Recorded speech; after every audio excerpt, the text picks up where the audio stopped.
Buy the Land and Cultivate in Different World. Volume 3 by Okazawa Rokuja Ian. Translated by Russell. Audiobook by Masquerade at Masquerade. Audiobooks. Chapter 90, Creeping Crisis. My name is Belina, a fine soldier of the Demon King's army and aide to Her Majesty, Miss Astor's. In other words, I am an elite.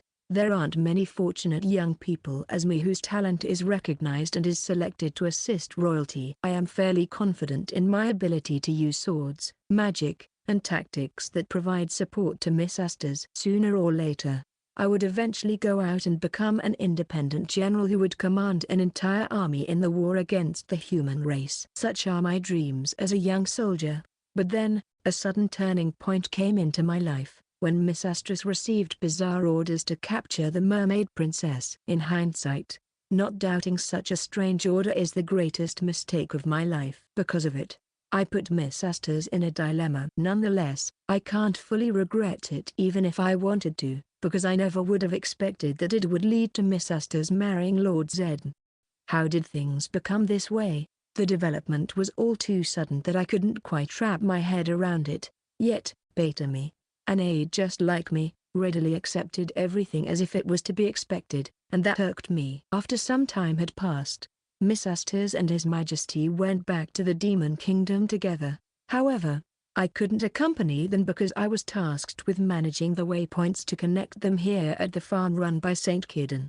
A pity. Who would have thought that the same transportation magic that has brought me instant success would backfire this way? No, that's not quite it. Saint Kidden's existence is vital to the demon race's fate. Maintaining a good relationship with him is key to our nation's strategy, and being entrusted with such an important task is more than an honor. As the person responsible for managing the route that connects the Demon Kingdom to Lord Saint, I am more than willing to put my blood, sweat, and tears into it.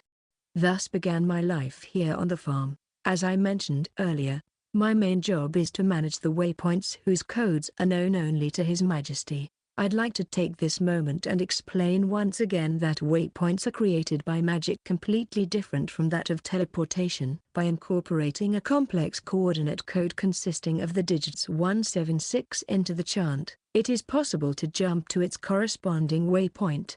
This is important because the only places that can be visited through teleportation are places that have waypoints. Even so, some precautions still need to be taken. If the immediate environment changes drastically due to a disaster or weathering, it can cause the waypoints to disappear.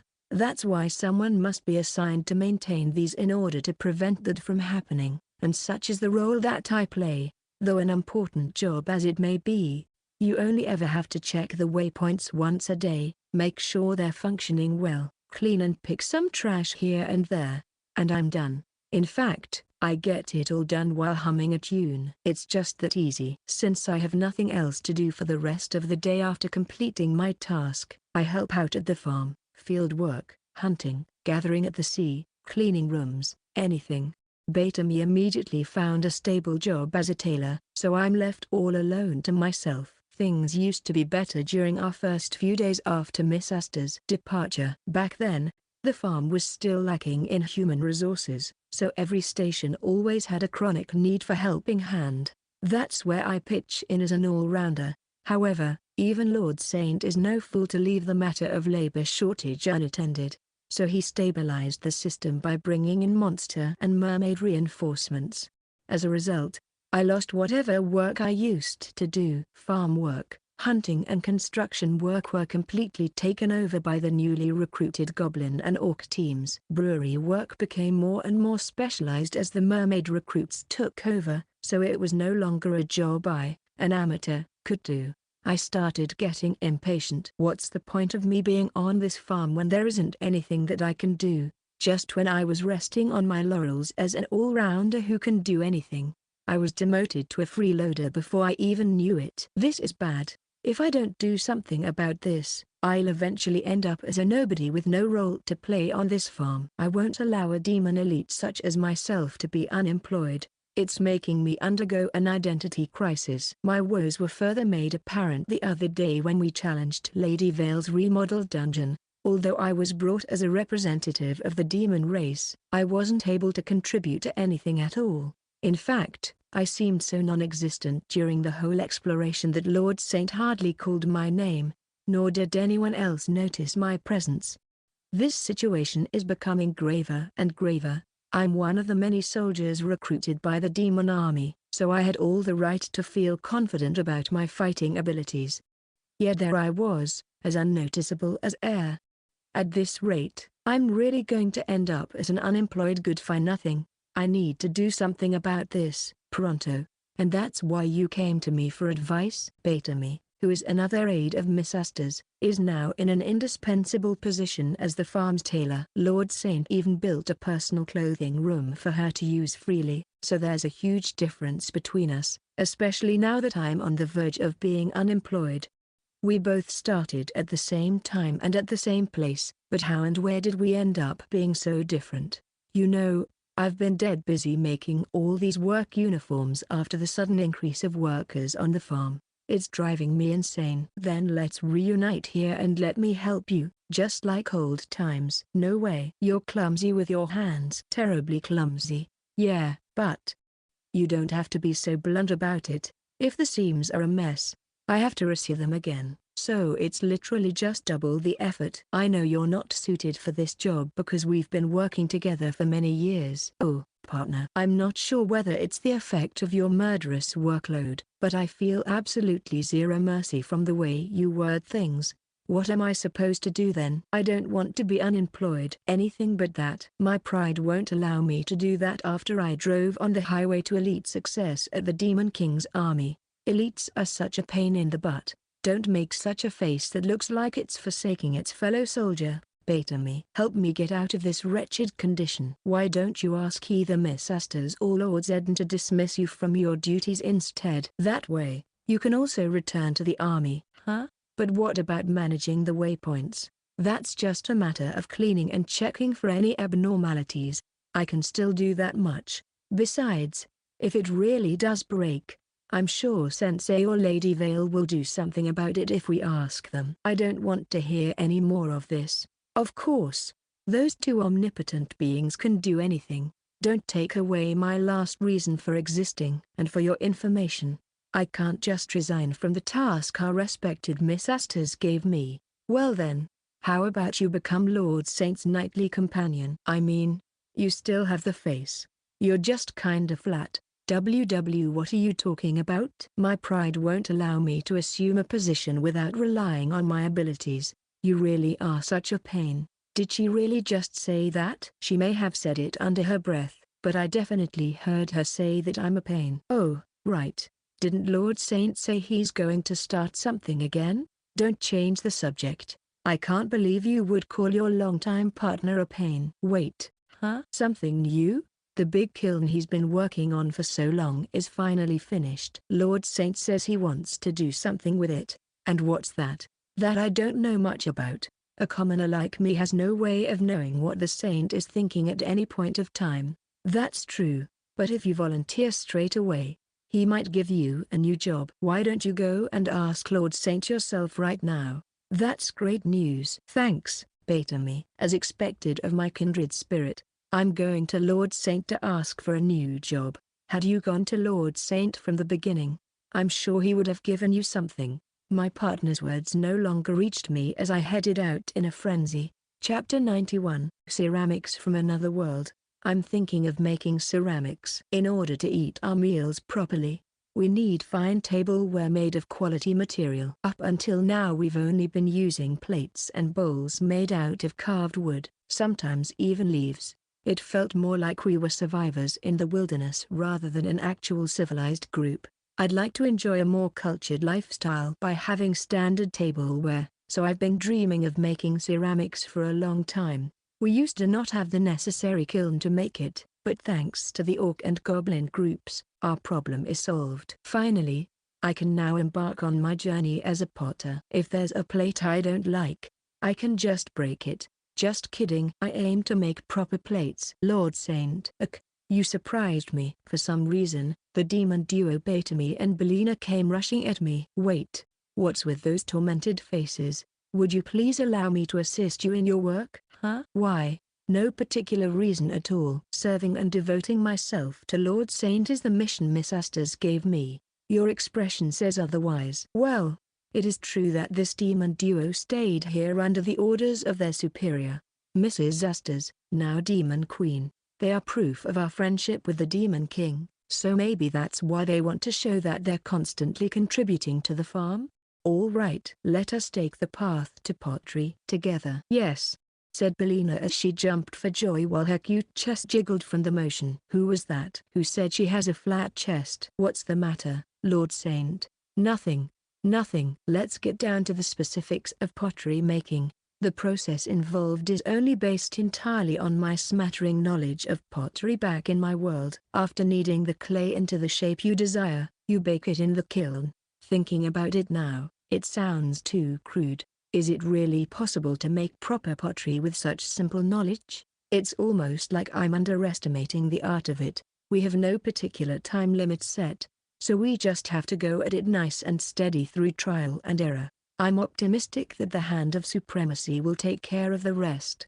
Anyway, let's start making bowls that will surprise even Uedasuka himself. First, we need to gather clay for the pottery.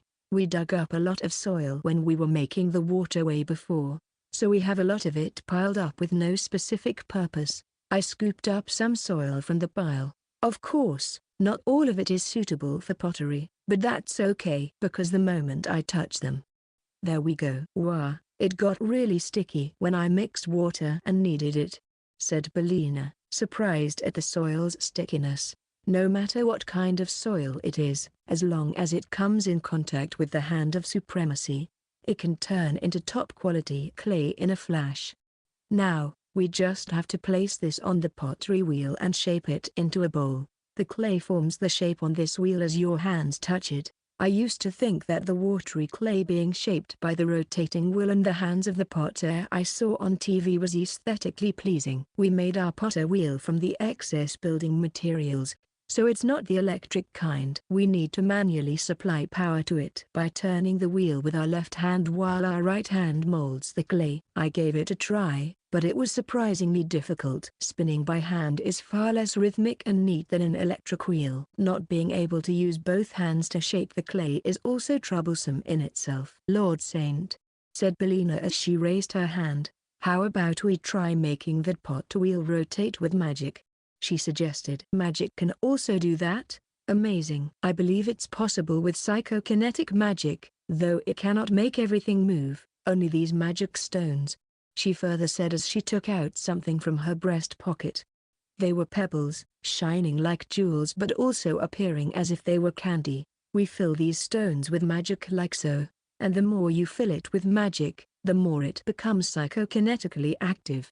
Let's try putting some here, and NGHHHH. Now that I embed them in the rim, I just have to chant move. Oh, the pot wheel is moving by itself. This is amazing, Belina. We can proceed with our potter lives more comfortably with this. Really? I'm useful? Needed? Does that mean I won't be unemployed anymore? What is this girl saying? Anyway, let's resume our pottery work on our improvised wheel. Question mark. Let me try and express the momentum of the wheel with onomatopoeia. Whir, whir, whir, whir, whir. It goes. Isn't it spinning a little too fast? It's almost like a high-torque motor. I'm sorry. This is my first time so I'm not quite used to it. I'll adjust the magic right away. But before Belina could even make any adjustments, the catastrophe was already upon us. On top of the wheel lay the clay, full of water. It couldn't resist the strong centrifugal force of the rotation, and perhaps some other force also acted on it, because it exploded at once and splattered everywhere. The vibration liquefied the clay in an instant and splattered the muddy water all around, hitting me and Belina. Ow! As a result, we were covered in mud from head to toe. I'm sorry, I'm sorry. I'm so sorry, was Belina's earnest apology for the blunder that happened. Chapter 92, Bathing. This is no time to be talking about pottery now that we're covered in mud. We need to wash this off. Platty will get angry if she sees me walking around in the state that I'm in. And when I was about to pour water over myself after taking off my clothes. Please don't look this way, Lord Saint. You mustn't, okay? Said Belina. She's blaming herself for the blunder she caused earlier. Naturally, as a gentleman, I faced the opposite side, but just behind my back stands a nude lady who took off her muddy clothes. Actually, why are we even bathing in the same place? Lord Saint, I also took off my underwear, so I'm totally naked now. Please don't look this way at all costs, okay? If she keeps emphasizing on that, reverse psychology will start working on me. Now that I think about it, Belina is kind of weird today. It's like she's so worked up, as if she's running away from something. May I ask you a question? Sure. What is it? After pouring the water over ourselves and made sure the mud is completely washed off, we wiped our bodies clean. Why do you not order any of us to be your entertainer? PFT. Why ask such a thing at this moment? An entertainer?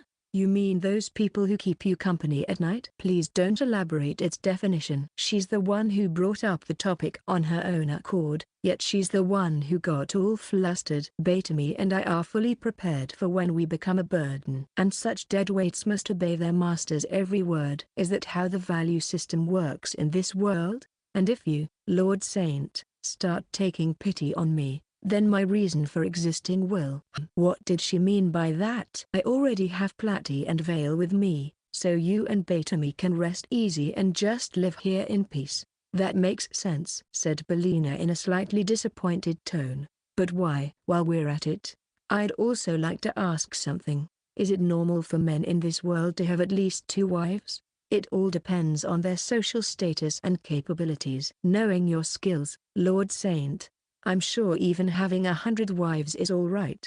And where do you think I keep them? The basement, huh? It seems people from a different world don't get this joke. Anyway, I feel like this problem will become more apparent the more female residents we get. At least that's what my gut feeling tells me. And I'm going to have to confront it without fail. After cleaning ourselves and putting on fresh and clean clothes, we pulled ourselves together and decided to try our hand at pottery once again. Now that Belina adjusted the speed of the wheel, I gradually started to get the hang of kneading the clay. Of course, with the hand of supremacy's complete help. Eventually, it started forming the shape of a bowl somehow. Wow, it really does mold into such a beautiful shape. Even Belina was astonished by the almost circular bowl, but the real challenge only starts when we place this inside the kiln to bake it, and it broke. It must have had something to do with the water evaporating or the expansion and contraction of the material that it wasn't able to heat up well. After countless tries, we were finally able to make one without any cracks. Amazing. We actually made a plate from soil. Belina was overjoyed with the outcome, but I personally felt that it was below average. Yaoi pottery? It was the exact color of earth and had neither the tinkling sound nor glassy finish characteristic of ceramics. If I were forced to describe it, it looks like earthenware straight out of prehistoric times. It's passable as a prototype, but we still have a ways to go from our goal.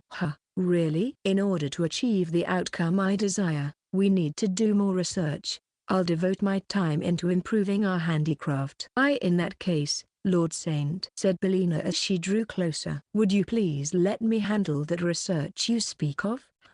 What's this out of the blue? This is the very first time I became impatient since I came to this land. Despite my partner, Betami, landing herself a fine job at making clothes, I've yet to receive any definite and stable post. I'm slowly losing my position here now that we've replenished our manpower, so please, give this project to me. She was troubled by such a thing, that's why she's this on edge. All right. I assign you as the person responsible for our crockery project. And just before Belina's face could light up with excitement, something came up. My lord, I have something to report, said one goblin who came rushing to us. Good job killing the atmosphere there, chap. Apologies for disturbing your fun, but we have a matter of great importance. We weren't doing anything like that. Oh. You meant that we looked like we were having fun crafting things? Wait, what's this matter of great importance? We have a group of Elven bandits intruding our farm. A group of Elven bandits? This world has elves too? And what happened to those bandits? We captured every last one of them. Well, that was fast. Chapter 93. The Elven Bandits. My name is Aileron, head of a proud group of Elven bandits called the Thunderstorm Stonecutters. We are known far and wide across the human and demon races' spheres of influence and are feared by them. In short, we are infamous. We've been stealing left and right that we are now on the wanted list of both races. So we're currently on the run from our pursuers. Several weeks have passed since we ventured into unexplored land, far from anyone's sight. No one will ever find out that we're taking refuge here. Elves have always been the indigenous inhabitants of dense forests and mountains. We can live undisturbed by human and demon interferences because of their lack of capability to survive in such a harsh environment. They easily die a dog's death within 3 days. Our current course of action is to put up camp here until things cool down, but I'm sure it won't even last more than 6 months until we're back to our usual thievery. While I was lost in my thoughts, one of our patrollers came back, gasping for air. Boss, we have big trouble. I've already told them countless times to move stealthily and not make a sound even while we're in the forest. What's with all rushing? I spotted a village. A village? Don't be ridiculous. We came all the way to this uninhabited hinterland to escape from our human and demon pursuers. There shouldn't be a single soul living nearby. She could be right, boss. Oh, if it isn't the second-in-command Malga. You always save us with your composed opinions. Go on, speak. We elves have a much better sense of orientation than the human and demon races. Even then, there's a 1 in a million chance that it may fool us. You're right. We risk ourselves getting discovered by our pursuers if we set camp where there are human inhabitants nearby unbeknownst to us. We must check whether or not what this scout tells is true. If there are humans nearby our campsite, then we must change our location immediately. Yet another fine proposal from our second-in-command. Bravo. Hey scout, lead us to where this village is. I, as the boss, will personally see for myself whether you speak of the truth or not. Going out in high and proud spirits is a good thing. But why is the entire group with us? It's fine, boss. Don't give me that. We're scouting here. Now, how are we supposed to move stealthily when we're this large in number? It can't be helped, boss. Though elves may originally be people of the forest, we as a group are more accustomed to city life. It's only natural that we'd yearn for the feel of human habitation after being away for a while. Not you too, Malga. Oh well, I would be lying if I said this doesn't excite me, though. Even so, there's also a possibility that our scout may have seen things differently. Don't get your hopes too high up. But then, when we arrived at the place of discussion, it was there. There's no doubt in the fact that someone deliberately plowed those fields so beautifully. Even the crops that grow on it look so exquisite and magnificent. I don't sense any presence of humans. Maybe they're farming at a different place? Oh, you have a point, Malga. Just because there are fields here, doesn't automatically mean there are humans. We've yet to figure out whether this place is within the human or demon sphere of influence. Everyone, move with extreme caution. Boss, come take a look at the vegetables growing here. They're so delicious. Just taking a bite out of them straight from the ground is delicious on its own. You dimwits. I just told you to proceed with extreme caution. Why are you feasting on those vegetables? Then again, snitching food is a natural thing to do for us bandits. Boss, they truly are delicious. Even our ever so calm and composed second-in-command joined in. Its color, shape, and flavor are nothing like I've ever seen or tasted before. Is this what they call the fruit of God? The calm Melga is excited. That can't be. There's nothing to get worked up over a mere vegetable. Take a bite, you say? All right. To tell you the truth, even I'm hungry, so I'll take you up on that offer. It's such a bright red and stunning color. Well then, chomp. What the? This is so good. It's slightly tangy, but it's so juicy and delicious. This is nothing compared to the bitter wild grasses we've been eating up till now. Boss, our men who were examining the area have returned with some information. Okay. That was fast. Are we good to go? This area is covered with similar fields all around, yet we found no signs of any residential area. The only thing we found is a large mansion in the middle of the fields. That means these fields must belong to that person living there. It's more appropriate to call it a farm rather than a village, like some aristocrats' retreat house. I see. If that's the case, I can see why they would spread out this many fields in the middle of nowhere. An aristocrat, huh? Well, that's just the perfect prey for us bandits. What should we do, boss? Did we not decide on temporarily stopping our banditry to devote ourselves to escape? I don't care about that. Which bandit does nothing when the jackpot's right in front of them? Then, shall we go for it? My gaze locked with Melga's. This is an aristocrat who grows and monopolizes delicious vegetables that we're talking about here. Of course, their mansion is bound to be loaded with all sorts of treasure. Vacation's over, thunderstorm stonecutters. We're raiding this mansion and we're going to take as much as we can. Yeah, now that that's settled, we won't stop for even a moment. These fields are part of the thunderstorm stonecutters' turf from now on. But just when we were about to execute our plan, we met a dog. Chapter 94, Bandits Breaking into Hell. I am Aileron, the head of a group of elven bandits. Right now, there is a dog in front of us.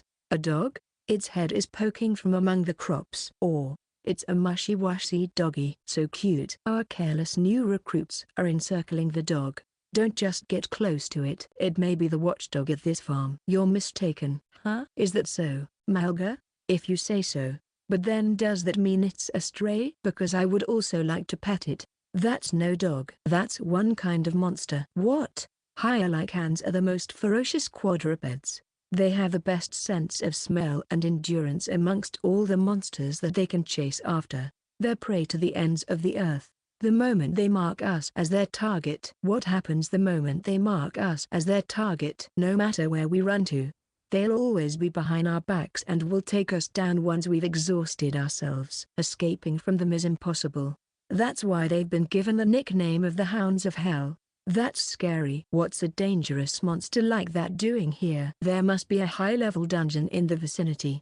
Hyalicans only spawn in 3-star dungeons and above, so they're very rare. This isn't the time to be evaluating it. Everyone, prepare for battle. If we can't run away from it, then we just have to defeat it here. But boss, it's so cute. Look, it's even lowering its head and is looking at us. Don't be captivated by its cute appearance. If we don't kill it first, it will kill us instead.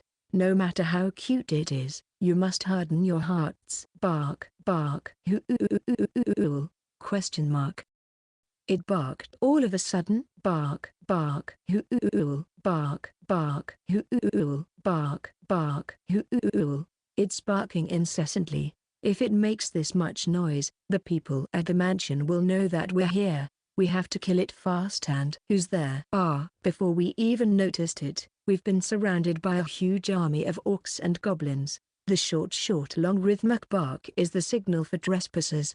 Thanks for giving us a heads up, Pocky. Woof. Was that what it was? Just as I had feared, that Hyalican is the watchdog at this farm. Anthropomorphic monsters such as these orcs and goblins have a characteristic of obeying the demon race's orders. The owner of this land must be some upper-class demon to hire them as farmhands, so this land must belong to the demon race. This is no time to be analyzing the situation. Calm-headed Melga. We're surrounded, and our escape route is blocked. Wait, since we're just dealing with orcs and goblins, our group should be able to break through them. A splendid judgment, boss. After all, the likes of orcs and goblins are just low-class monsters that are easy to control. They won't deal that much damage to veterans like us. Our problem is the Hyalican. As long as we do something about it first, we have a chance of surviving. Everyone, to arms. Focus your attacks on one area, and use that gap to break through. And as I ordered my men, no intentions of surrendering. Huh? You leave us no choice, said one of the orcs as he readied his axe. Question mark. Did orcs always emit such an intimidating aura? Anyway, Lady Luck is smiling on us today. We'll strike an all-out attack on this orc instead, drive a wedge into their defenses, We showered the orcs with a myriad of arrows using our trusty bows. There's no way a low-class monster can withstand an attack like this. Or so I thought. With just one swing from his axe, he summoned a huge gale and swallowed our arrows like dried leaves. Eek. Even we were caught up in the wind. At least choose your opponents wisely before you plan to charge at them. Picking a fight with Sir Orcubo, the strongest orc among us, is just a bad move, said one of the other orcs in a provocative tone. What do you mean, the strongest orc? This fighting prowess uncharacteristic of orcs. It can't be. Do you know about this, Malga? I've heard that some monsters can undergo mutation and evolve into a higher species under extremely rare cases, and an orc's mutated form is called a warrior orc. The hell's that? Wrong. Whoa there, the orc in question denied Malga's statement. I'm a legatus orc, a further mutated version of a warrior orc. What the? And while we're at it, I'd like to tell you that all the other orcs with me are warrior orcs. I am Orcubo, one of the 10 generals of the monster army that protect Lord Caden's farm. Keep in mind that there are 9 more of my kind here. I cried. I couldn't help but cry in this helpless situation. Our Lord does not like killing, even when dealing with trespassers such as you. If you surrender now, we will spare your lives. Hand over your weapons and then respond if you agree to these terms. There was nothing we could do, so we put down our bows. May I make one final request, if I may? I don't want to regret anything if we were to die now. Please let me pet that hyena on. Chapter 95, Elven Court. I came running as soon as I was called, and sure enough, they were there. 20 unseen faces sitting upright next to each other. They were all women and had an exotic hair that differentiates them from the demon and human races. Are they elves? I asked my surroundings. Yes. Historically, they are a subspecies that branched off of demons, or so it goes by definition, explained Belina, who also came running here with me. As expected, the vast knowledge innate to a heavenly king has, elves are one of the many subspecies that branched off of the demons. They choose to live deep within the forests, mingling with neither race. But why are they here? This place is pretty separated from the rest of the world. You'd have to cross mountains and valleys to get here. All the unexpected guests we've had so far come from the sea route. What were they thinking, putting themselves through such hardship just to get here? I already have written evidence regarding that, said Platty. As expected of my wife, she's always so prepared. Many other farm residents have started gathering to see who are our unexpected guests this time, but I'll omit those details for now. They said they're a group of elven bandits. Oh? They have broken into houses left and right that they're wanted by both races, so they could no longer inhabit towns or villages where there are people. Thus, they continued to venture deep into uncharted regions where no one would come. So, that's how they wound up here, huh? It's all a mere coincidence, then. I'm sure they didn't expect to find a farm in this secluded land. They got too high on their horses and resumed their lawless acts, thinking no one lives here. Thus, we restrained them. They have already snitched some of our tomatoes, hence I seek for my lord's approval to grant us the right to bring down judgment and kill them, said Orcubo. No, no, no, no bringing down judgment, and no killing. Sure. Getting our vegetables snitched especially after working so hard to grow them also annoys me, but not to the point that I would ask for the perpetrator's lives as compensation for it. That being said, I'll be sure to reward Orcubo and the others for defending the fields. I guess I'll do the same for Pocky, the name I gave one of the Hyelicans. He's looking at me with hopeful eyes. It was Pocky who found these bandits first. He informed us of our intruders with his rhythmic howling. Oh, I see. I need to give him lots of petting later. Is that what he's been eagerly waiting for this whole time? He keeps wagging his tail like crazy. Wait, maybe it's better if I give him a treat? As for these elves' punishment. Whoa there, okay. Orcubo's words brought me back to reality. Let's see. We can't just release these vegetable thieves for free. They even introduced themselves as bandits, so I'm sure they carry other offenses. And while I was thinking long and hard about my decision, let's take a vote, said Vale, who's been in the background as a spectator of this whole event. Those who think these elves should be slaughtered for their crime and have their bodies displayed outdoors to serve as a warning to others, raise your hand. Like there'd be anyone other than you who would agree to that brutal plan. Me. A lot of people actually raised their hands. Dear, this is an important matter. The crops we grow in these fields are our lifeline. Our yield is what determines our fate. If we let these thieves go unpunished, there is no guarantee that we can protect our precious fields if the same thing happens in the future. I think we should stand our ground and warn others about what would happen to them if they invade our fields. I see. True. Even I would like to show thieves who nonchalantly steal from us how much effort we put into growing our crops. Beta me, Belina. Yes? I asked the two demons who both happen to be here. What would happen if we handed them over to the demons? It all depends on the results of their trial, but it's highly plausible that they would receive capital punishment. Oh, I believe this group of elven bandits, named Thunderstorm Stonecutters, also stole from leading demon nobles. They've made such a name for themselves that they're bound to receive a far graver sentence. However, the demon king of this generation, Lord Zed, is a man who dislikes casualties and rarely approves of executions. On top of that, I think the forces that have a grudge against the elves have considerably diminished after the recent reform. What do you mean? I've read in the archives that these elves never stole from the poor, and only targeted wealthy merchants or nobles. Chivalrous thieves, huh? Moreover, their victims were usually nobles who would abuse their power to fill their own pockets through heavy taxation and bribery. However, most of them have been dismissed by the Great Reformation carried out by Lord Zed after marrying Miss Astor's. You're making them sound more and more like chivalrous thieves. Okay, as the owner of this farm, I must take a stand against these vegetable thieves with resolution. But that doesn't mean we should shed blood. All right, let's do this. We will punish these elves severely for stealing our vegetables, and that punishment is, Chapter 96, Labor Elves. Once upon a time, a group of elven thieves stole from my farm and ate multiple of our tomatoes. The recommended sentence is decapitation, as voted by the majority of our residents. But I want to avoid any kind of casualty as much as possible. That's why the sentence I plan to hand down is voluntary service. Voluntary service. They'll be compensating with their bodies for the damage they have caused. Dear? Have you had such ideas from the very start, huh? Why is Platty making a face as if she didn't expect me to say that? Elves are parallel to the mermaids in terms of their beauty. By making these 20 or so ladies do voluntary service, don't tell me that. I have no idea who said that, but their suspicions are growing deeper and deeper. I thought better of you, Master. If you just wanted to do naughty things, you can always call me. Thanks to Vale's blunt protest, I finally understood what they meant. You've got the wrong idea. When I said service, I didn't mean it in that way. I'm talking about labor here, you guys. Labor. They'll compensate by laboring for us, huh?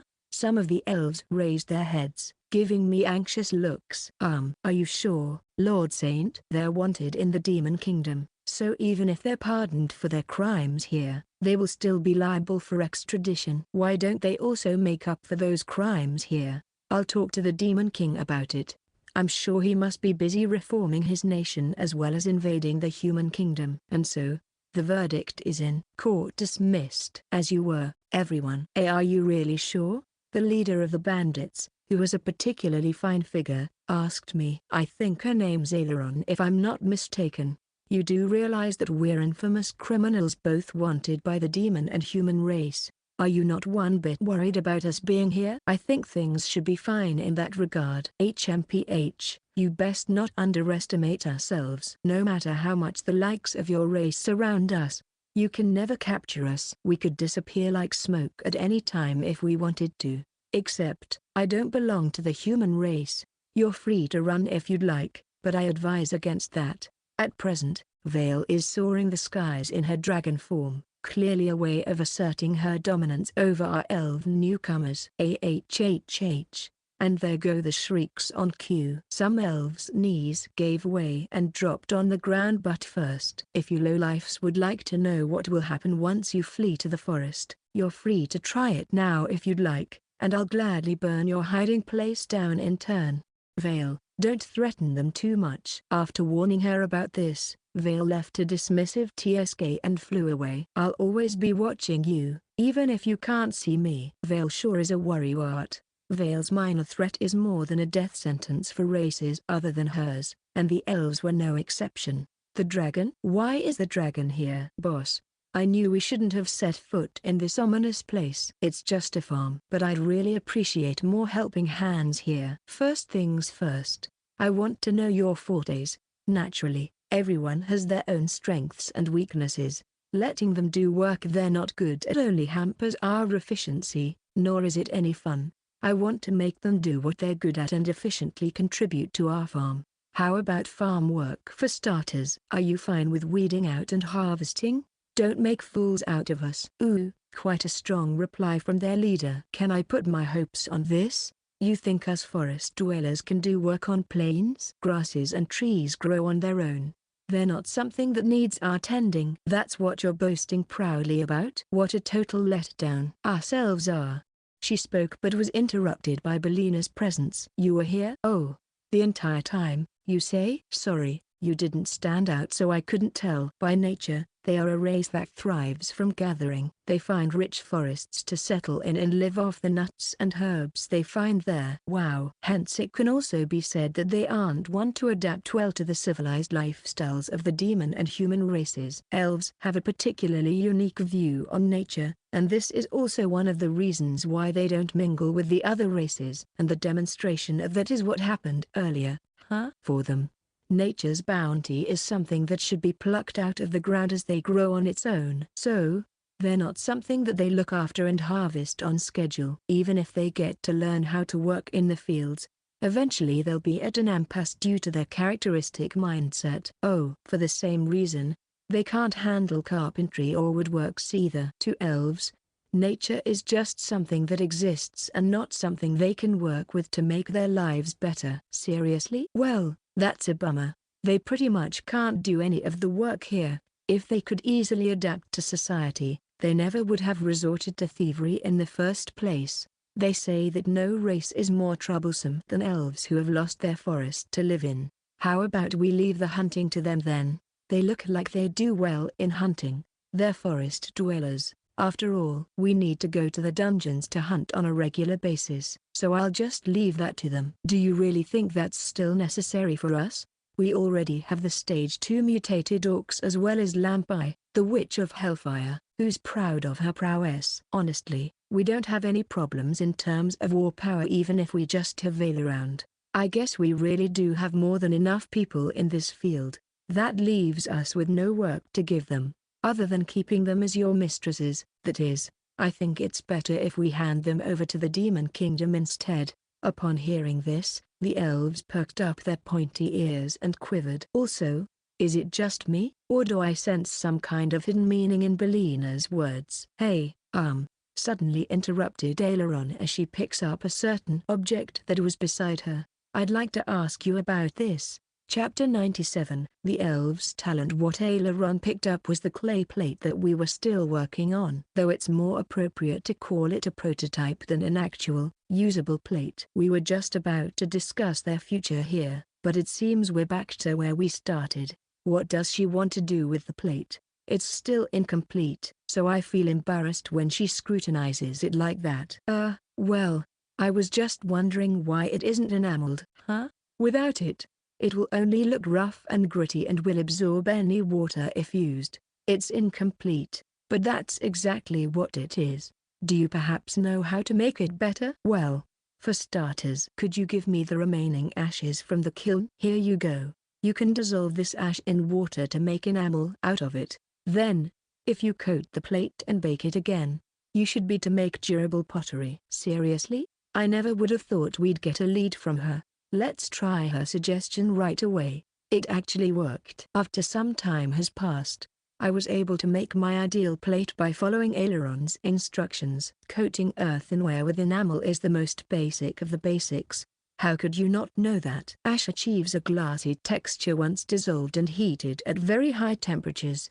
It coats the container to make it durable. I see. With this, our dining table will look much more luxurious. I'm surprised you knew about this. Aileron, are you some kind of genius? Elves know at least this much. Huh? What does she mean by that? Up until earlier, she's been telling us that elves are a race that only makes use of the natural resources around them. Of course, you would need workarounds to utilize nature's bounty. Elves are most dexterous when it comes to making tools needed to enjoy that. No one can top elves when it comes to making them.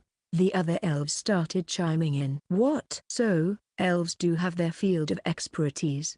They even possess the knowledge that we needed the most on our farm right now. The more I listened to them, the more I realized that their survival skills are far more profound than I had ever imagined. They can easily make items that let them live comfortably in the forests by cutting, shaving, and kneading the natural resources around them. However, they limit themselves to making small and portable items. This is because the elves, though assertive in their ways of enjoying the forest's bounties sufficiently, consider any action that deliberately alters nature itself to be taboo. They make use of anything and everything the forest has to offer, and once it has nothing else left to give them, they move on to find a new one. Hence, they live a nomadic lifestyle and leave their crafts before they migrate. The humans then take advantage of this by gathering the tools the elves left behind and sell them in markets. You should have told us sooner. Well, how should I put it? It's because that demon over there. Demon? Is she talking about Belina? She's been menacingly glaring at us all this time as if telling us not to speak of anything uncalled for. Please forgive me. Huh? Belina started weeping. I knew from the very start that elves are skilled at making small articles. But I just received the special privilege of making pottery, so I feared that if Lord Saint gets to know about their skill, my work will be handed over to them. That's why I propose to send them to the Demon Kingdom before that happens. I'm a selfish person who deserves some scolding. I've been getting weird vibes from Belina's words and actions for some time now, but I guess it was all because she feared going jobless. I need to think up of something for her. I'll still let Tailoron and the others handle the pottery, though. In the end, the elves secured their position of making handicrafts at our farm. Being forest dwellers, they excel not only in clay pottery but also in making a wide variety of tools which are made by cutting and putting together pieces of wood. I divided the elves into 4 groups of 5 and assigned one group to work on pottery. As for the other 3 groups, I asked them what they wanted to make. One group noticed the monster hides that had been kept in the storage for who knows how long because no one knows how to process them. They tanned the hides with a squeezed extract from a special fruit they got from the forest and processed it into various products like bags and belts, and sometimes they even collaborate with Betami to make clothes. Another group focused on woodwork by cutting wood and turning it into all sorts of useful tools. They're most dexterous when it comes to making the weapons that represent elves as a whole. The bow and arrow Okubo's monster team, who has worked with close-range weapons all this time, easily mastered the use of the bow and arrow and made their dungeon hunts better by a long shot, pun intended. However, when I caught sight of them consulting with Lanpai to develop a magic arrow infused with explosive magic at its head, I began to wonder. The most powerful long-ranged attacks infused with highly explosive magic potions? I know nothing of that sort. Just be rational about enhancing your equipment and keep it in moderation, okay? As for the last group, they focused on glasswork. This delighted Platy and the rest of our mermaid residents because they need a lot of test tubes and flasks for their potion mixing. I won't have to keep asking my brother to bring me new ones now that we have this. Of course, lab apparatuses aren't the only kind they can make.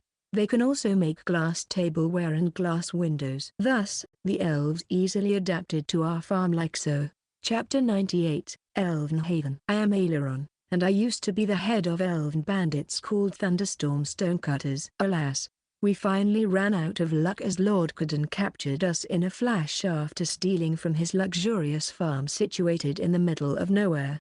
We have always been prepared for the consequences of our actions, whether we were stealing from the humans or demons, most likely getting our heads chopped off as a penalty. Worst case scenario, they'll take notice of our beauty as elves instead and be kept as sex toys by wretched aristocrats until we break. But neither of those happened. Lord Saint captured us and gave us work to do to compensate for our crimes. And that work is something we elves enjoy the most, crafting tools. As we are forest nomads by nature, our race indulges in crafting tools with our nimble fingers all day long on days when we don't go out to hunt or gather seeds. I was appointed as the group leader for making pottery, so I spend my days facing the kiln. I wonder how long has it been since things were this calm? Naturally, facing the kiln for an extended period of time makes me sweat, so I went out of the workshop to get some fresh air. There, I met our calm-headed second-in-command, Maliga. Oops, I suppose it would be more appropriate to call her group leader for Leatherworks now. I'll always be your second-in-command. Work here is enjoyable, though. Enjoyable, huh? As calm-headed as ever. Not even in my wildest dreams did I expect things to turn out this way. Me neither. The last time we were able to live in peace was before we were chased out of our forest birthplace. Melga and I weren't always thieves. The both of us grew up in the same forest, so you could say that we're childhood friends.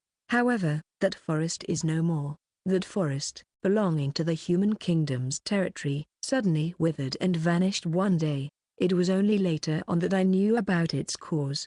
They exhausted their mana to cast a large-scale magic spell. The thaumaturgy used by the human race is less versatile than that of the demon race, but once used, it's incredibly powerful, so it consumes a large amount of mana.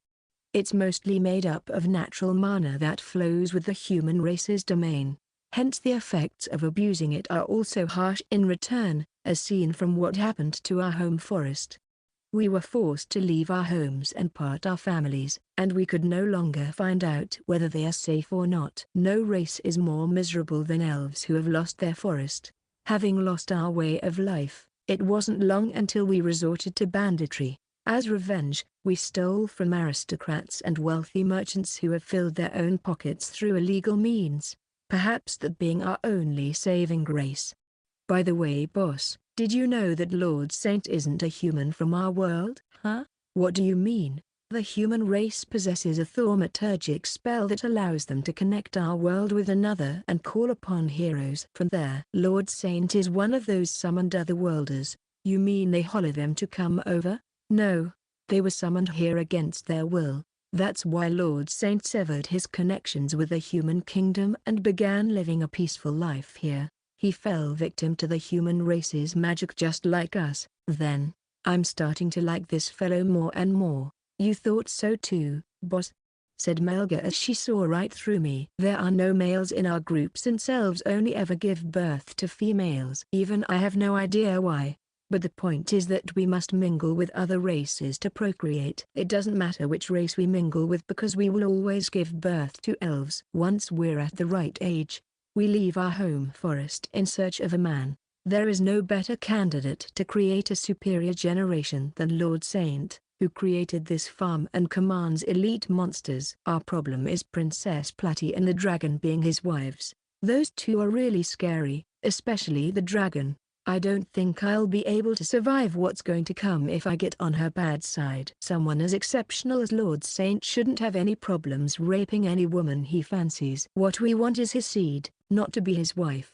If we play our cards well, things shouldn't turn out too rough. I expected nothing less from our calm-headed Melga. I know nothing much about the bedroom situations of the humans or demons, though. I wish we had some sort of opening. Look at that, boss. There was an elf running around as she gasps for air. Of course. She also used to be one of my subordinates, and her name is Pol. Now, she has been promoted as the group leader for making glassware. It seems she goes to Lord Saint every day for a quality check of the goods and to talk about new ones. Even on days when she doesn't have any particular business with him, she still shows up. Why is she doing something so pointless? It's all for the sake of getting more opportunities to come in contact with Lord Saint and make him attached to her. Seriously? Is that what elves do nowadays to attract men? I thought I could just assault and wring out the men of other races, but now that I think about it, I doubt that's going to work with Lord Saint. If she succeeds, I'll follow the same and get close to him. Until then, I'll just enjoy my life here. Alright, I better get back to work and get those 100 dishes baked. Chapter 99, Alcohol. We brewed alcohol, if we only needed to quench our thirst. Just having water is more than enough. So, is there really any need to go out of our way to drink something that can potentially ruin our health? Even so, we can't help but crave it. It is one of the many things that our farm still lacks, but thanks to the fruits of our research, we were finally able to brew some. It's still in its trial phase, exclaimed Gararifa. She's known as the Witch of the Plague back at the Mermaid Kingdom, so you can say that she's a bit of an oddball. She looks younger than the other mermaids on our farm, Platty, Puffer, and Lampi, but she is an excellent researcher of pharmaceutical magic. If she wasn't, she wouldn't have been called a witch in the first place. Anyway, I entrusted her with the task of brewing alcohol through trial and error. Normally, this isn't something an amateur would do, because just assessing its ingredients needs to be done extensively. Even the yeast required for alcoholic fermentation is a gift of nature. It's not something humans can produce. Lastly, the secret ingredient must have been carefully handed down from one brewery to another, so I already expected that accomplishing all of this at once as an amateur would be next to impossible. Nevertheless, we still got our hands on the yeast starter thanks to the hand of supremacy, and the kind of alcohol we were able to make was beer. You called? For some reason, Vale showed up. Ah, I said beer, not Vale. Yeah, isn't that me? No, beer with a B, not a V. B. This is so confusing. Anyway, we made beer first because we already had the necessary ingredients with us. Recall the time when we used wheat and barley to bake bread. Besides, we would still need grapes to make wine, and we don't even have a vineyard with us yet. We haven't harvested any rice during the time we started researching sake, either. But when you say alcohol, it's got to be beer. For now, at least. Let's give it a try. Glug, glug, glug. Ah, it feels so refreshing. I consider this beer a success. If we keep this in the fridge till it's ice cold, it will taste even better. What a relief. All my hard work has paid off, exclaimed Gararifa. Sorry for all the trouble I made you go through. This isn't the first time she presented her sample. After all, it was only after countless attempts that she finally reached this stage. I can't even begin to describe how hard it must have been for her until I remembered the existence of hops. Seriously, Gararifa, a job well done. Thank you very much. Overcome with emotion, we hugged each other tight, both slightly reeking alcohol. It is I who should be grateful, Lord Saint. I could never have done such rewarding research had I been in prison. You are my savior, Lord Saint, a god. I see. I feel happy being praised, but isn't this a little overboard?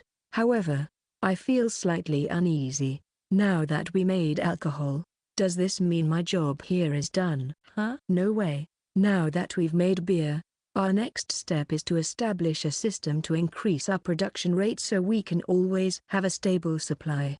Lord Saint, please don't cast me aside, let me stay here forever. Gararifa started clinging to me. Please stop rubbing your entire body up and down against me like this. She never came off as the feminine type from her appearances alone, but now I'm starting to feel every curve and angle. I'll do anything if it means getting to stay here, Lord Saint. Even if that means being your escort for the night. Did you casually blurt out something outrageous just now? What's wrong, Gararifa?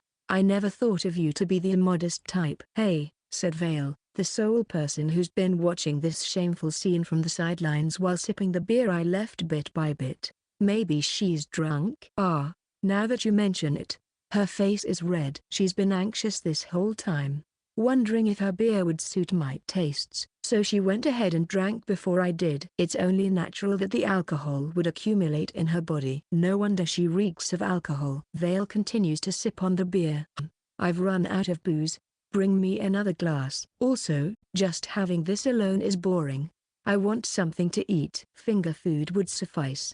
Chapter 100, Remodeling Plan. Thanks to the elves coming to our farm, the range of items we were able to make have expanded. All that we've made up until now were made with the hand of supremacy's support as well as the very little knowledge I have with me. Nonetheless, it still had its limits. We weren't able to eradicate the technical flaws. Well, my gift still helped cover those, but it still wasn't perfect. And that's where the elves come in. With their knowledge and skills as forest dwellers, combined with my knowledge from the previous world, we were able to achieve our ideal results.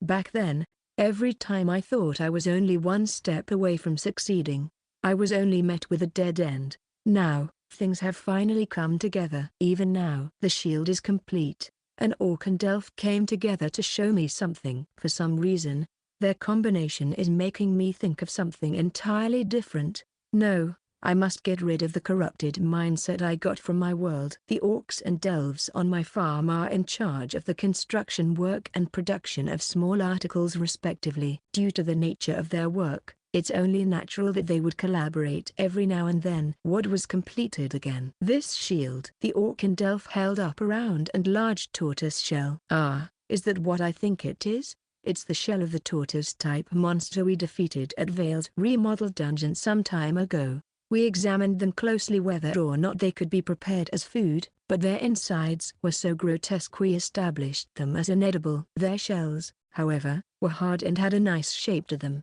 so we thought of using them for something else. After multiple attempts, we finally arrived at a result. A shield, or rather, a shell shield.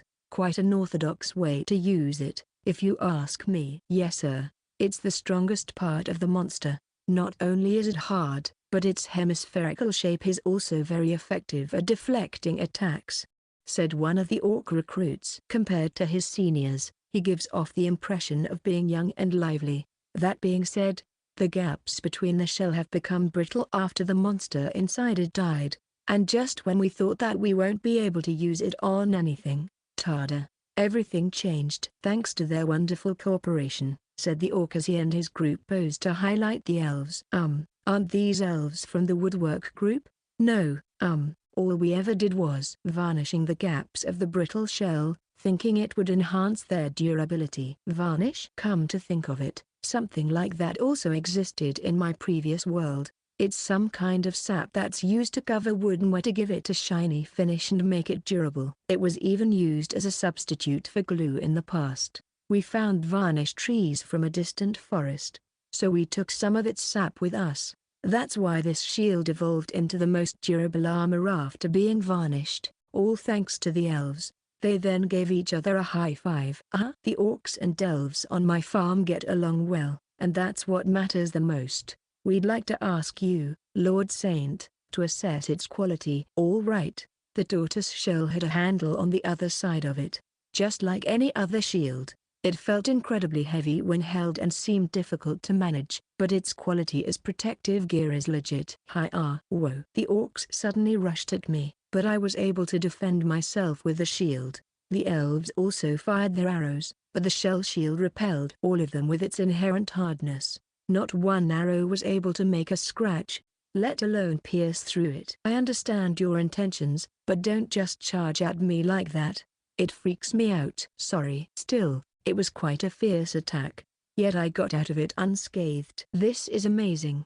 I wonder what tier would this be classified as according to the standards of this world? I don't expect it to be some kind of legendary armor, but I still think it's a piece of fairly high-ranking equipment. Lord Saint, one of the goblins shouted from afar, Prince Rauana has come to visit us. Prince Rauana came to visit us just like he always does. Let's sumo. And he's addicted to sumo as usual. Some of the orcs and goblins immediately gathered near him and wrestled each other, only to be flung away one by one. Isn't Prince Rauana a little too strong? I, who have avoided getting into a bout with him for some time now, thought to myself as I watched his grappling skills. The newer orcs and goblins who have mutated into warrior orcs and Spartan goblins with the help of the Hand of Supremacy are supposed to be strong. Even their seniors, Legatus orcs and great goblins, are more powerful and are said to defeat heroes in one hit, yet they still lost to Prince Rauana in sumo. Gobu Simon,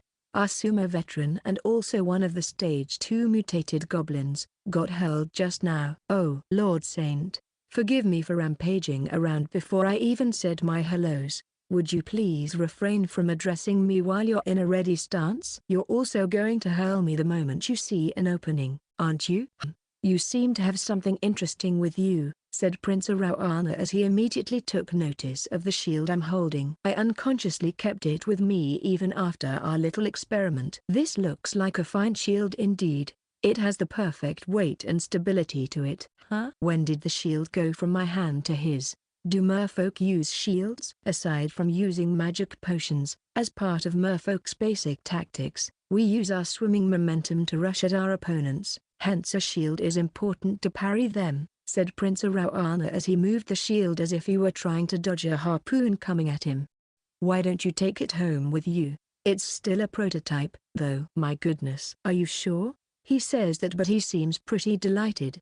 A man's heart will always race upon getting new armor and weapons, regardless of the world he's in. Prince Rawana. Oh, if it isn't Puffer, our prince's admirer. If you're going to come here, at least tell us in advance. Don't you think you're troubling Lord Saint? Not really. Why, you're right. My apologies, Lord Saint. It seems I have become casual with my visits that I have forgotten to inform you, and that's exactly what I'm hoping for. So please keep being casual about it. Whatever. Now that you're here, I want you to be my guinea pig for my new recipe. Guinea pig? That sounds dangerous. I made a new type of pickles at the brewery called New Kaizuk. Don't you and Lifeless King share the same favorite? That's why I thought it would be better to break up the demand and make you develop another one. I'm sorry you had to pay attention to my needs like that. You've put your heart and soul into making this, so I'm sure it's delicious. Heart emoji. Her face went beet red and smoke started fuming out of her head. She really is like an open book. So, these are new Kaizuk, huh? They do look delicious. What Prince Rawana held in his hand were round, pickled cucumbers. He took a bite out of the cucumber and looked like he really was enjoying it. Question mark. Wait a minute. Looking at Prince Rawana made me think of something. He's into sumo, is holding a shield made of a tortoise's shell, and is deliciously eating cucumbers. Sumo, shell, cucumber. He's becoming more and more like a kappa. Rawana, Prince of the Seas, is slowly transforming into a kappa every time he comes here. Chapter 101, Winter. Winter has come. It was so sudden that we weren't prepared for it. One day it started snowing, and then it quickly escalated into a violent snowstorm. When dawn came, I was greeted by a silver world. Thank goodness we harvested all that we could in advance. Our MVPs are none other than our new elven friends. I already told you that winter's coming soon. Why are you planting again? Angrily said Aileron. So we harvested all our crops. The 4 seasons in this world don't have a definite schedule, so winter really caught us by surprise. It was only natural that I, an outsider, didn't notice the onset of winter, but neither did the self-conscious monsters nor mermaids who have been living here for a year, so we almost lost most of our crops to snow. If that really happened, it would be the end for us. After calculating our harvests, we made sure that we have more than enough to get us through this harsh season without starving. We harvested time and again. After all, even with the hyper-fertilizer, we could only harvest once every few months, or once every few days if we're careless. Of course, we'd lose track of time. It was the elves' innate affiliation with nature that helped us estimate the arrival of winter. Were they not here, just thinking about the catastrophe that would have been upon us makes me break in a cold sweat. Besides, this world doesn't have a clear indicator of its seasons changing, just variations in air temperature and nothing else. Looking back on it now, it felt pretty hot during summer. The only thing I find appealing about winter is the white snow that comes with the chilly cold. Brrrr, it's so cold. We weren't prepared for winter, so this cold is a matter of life or death. Everyone's shivering under the fluffy futons they wrapped themselves in. I don't see Vale anywhere. Where did she go? She went back to her dungeon because it's warmer there. That little cheat. Anyway, we made a charcoal burner according to the elves' instructions, and that's what's been keeping us warm for the time being. As for a more genuine countermeasure against this cold, we first need to get through this one, then start planning for the next. It's so cold. It sure is.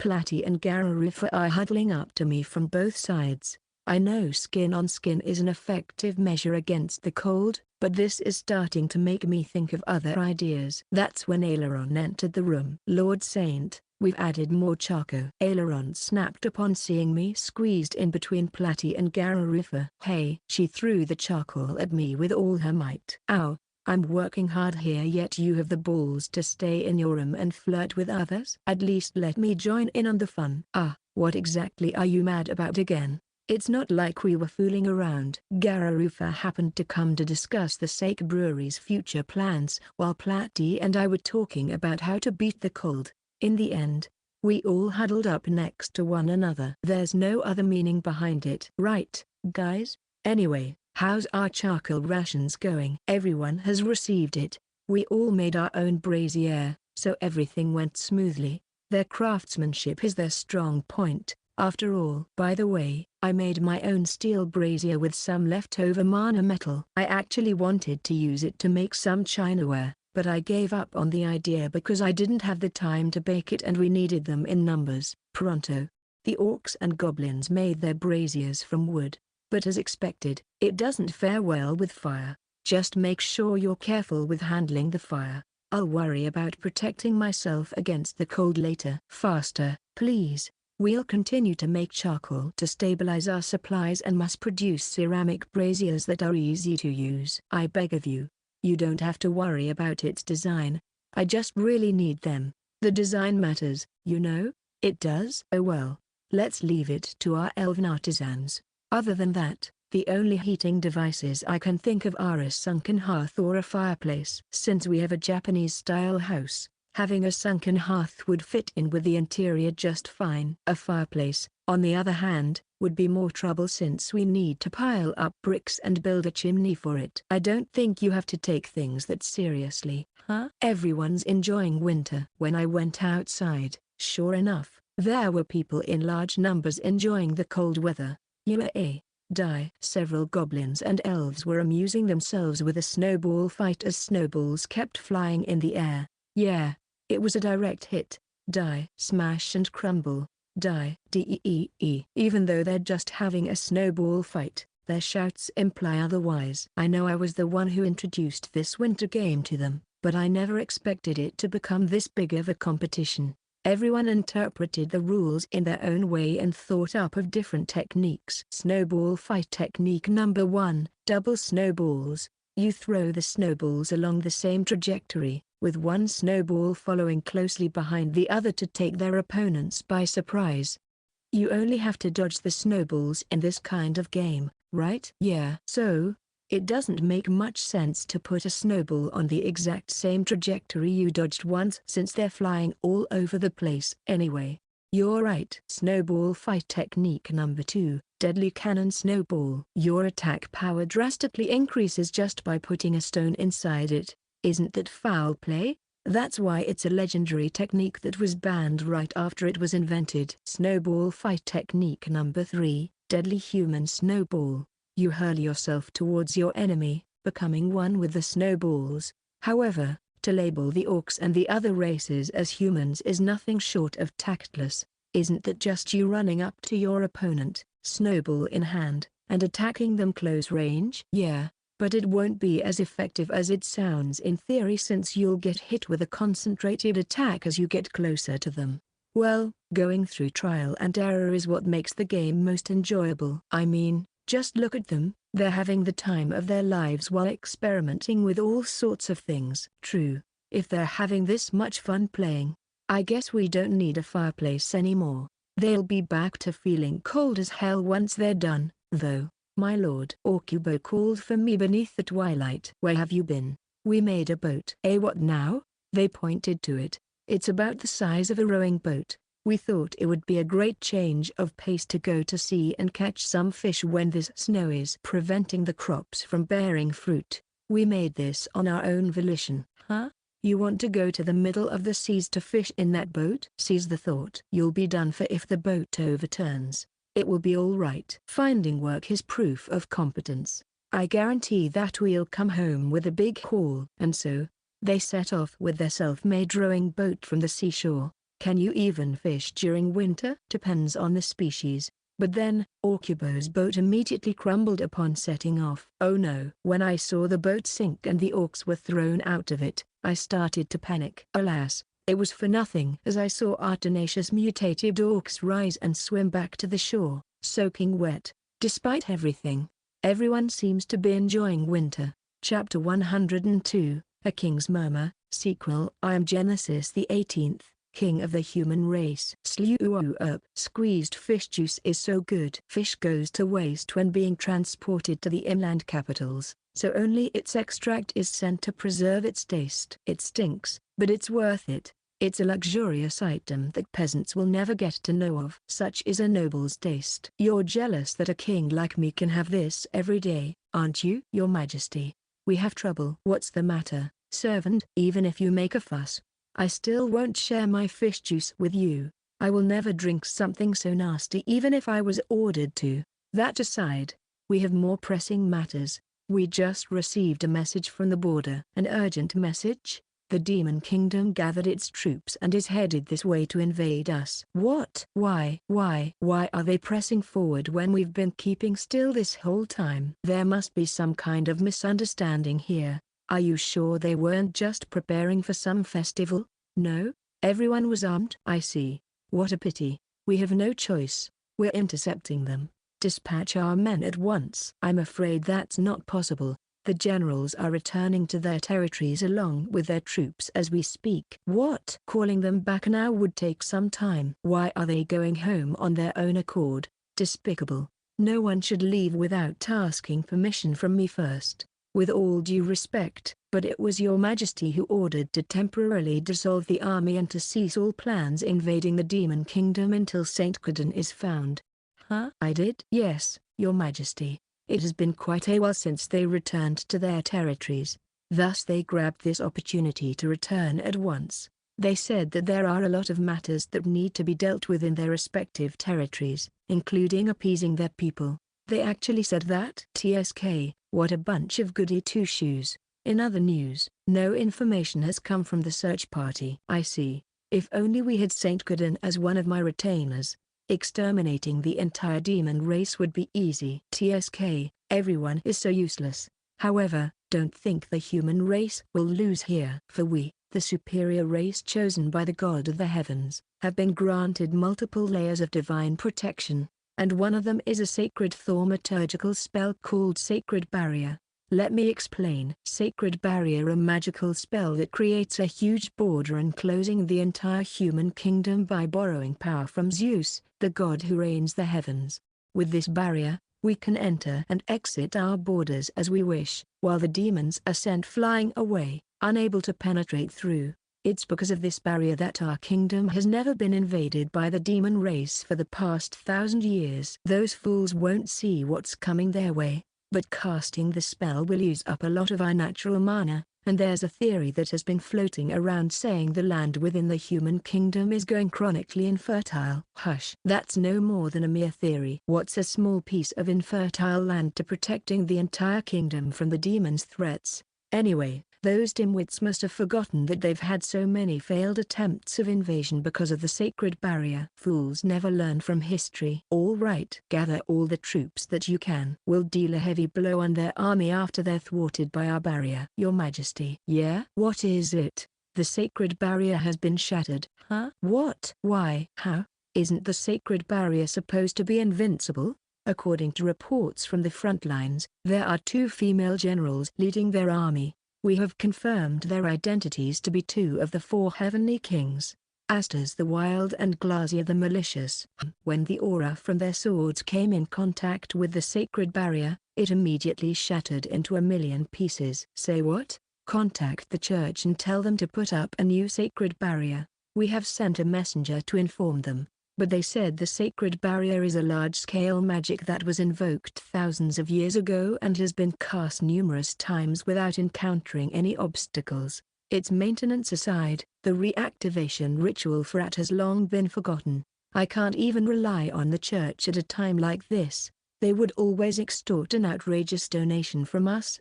Yet they can't even preserve the techniques Zeus has given them. Unforgivable. Once this is all over, I'm calling all of them to court. Your Majesty, I'm afraid that opportunity will never come. NGH? The demon army has already reached the capital. We have no one stationed there. It'll be terribly difficult to last until the generals arrive. For a servant, you sure are handling this entire situation calmly. So, what do you suggest we do? According to the demon messenger that arrived, the Demon King intends to dissolve our nation while our status as a race still remains. NGH, they said that if we present to Your Majesty and everyone involved with the church, the safety of the civilians will be guaranteed. They swore by their god, Hades, that they will keep their word. If they're going to swear to someone, swear to Zeus instead. However, there's no longer any way around this. I, king of the human race, will do the last thing I can. If offering my life means saving my people, then I'll gladly do it. Your Majesty, acting cool during your last moments like that, don't waste your tears on me, servant. Well then, let us go with dignity to the king who will slay me. Chapter 103, Pounding Mochi. It's peak winter, and the winter breeze is terribly cold with icicles dangling from the rain gutters. Nonetheless, every resident on our farm has their own unique way of enjoying the season. I'm also trying to enjoy winter in my own way. First, I buried some potatoes under the snow. I know it may sound ludicrous to some, but doing so enhances a potato's sweetness. The secret lies in taking it out before it gets soaked in melted snow. Winter cabbages also achieve a certain level of sweetness when covered in snow. I heard you're supposed to do it while they're still rooted, so I just piled a lot of snow on top of it without harvesting them. We can only wait until spring to find out if it was effective or not. I also have an ongoing project back at Vale's Mountain Dungeon, but I'm keeping the specifics a secret for now. Let's focus our attention on a different winter event instead. What are you doing, dear? Everyone was curious about what I started doing. Right now, I'm working on carpentry. I cut a tree from the surrounding mountains and turned it into a log of appropriate length, hollowing it from its cross-section. All right, it's done. I made a mortar, the same kind they use to make mochi. In other words, we're making mochi, a winter delicacy. When you say winter, you think of New Year's, and when you say New Year's, you think of mochi. I'm not sure if this world celebrates New Year in winter, but it's still the ideal way to liven up winter tranquility. Huh? What's going on? It looks like Lord Saint has thought up of something interesting again. I hope it's something tasty. I got it. We're going to exchange blows with that hammer. The mermaids, monsters, and even the elves started to gather around with excitement. Everyone must have so much time on their hands during the winter season. Listen up, what I'm starting today is a mochi making contest. A contest? Those who think they can do it, step forward.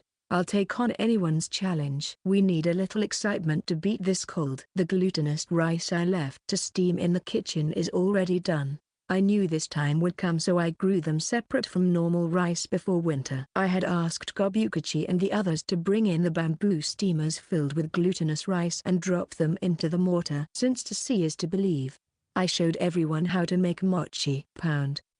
I already have a pestle with me, so I pounded at the mochi without any difficulties. The grains were more apparent and distinguishable at first, but they began forming into one big lump as I kept crushing it with the pestle. Wow, it's starting to look like bread dough. That definitely is the closest example for someone who has never seen mochi. Even though it's starting to become more like mochi the more I pound it, without a kneader, I can only pound in one direction. Is anyone willing to substitute? I called out to the spectators around me. I will, said Okubo. I handed over the pestle as I faced him whilst holding the mortar. What are you doing, my lord?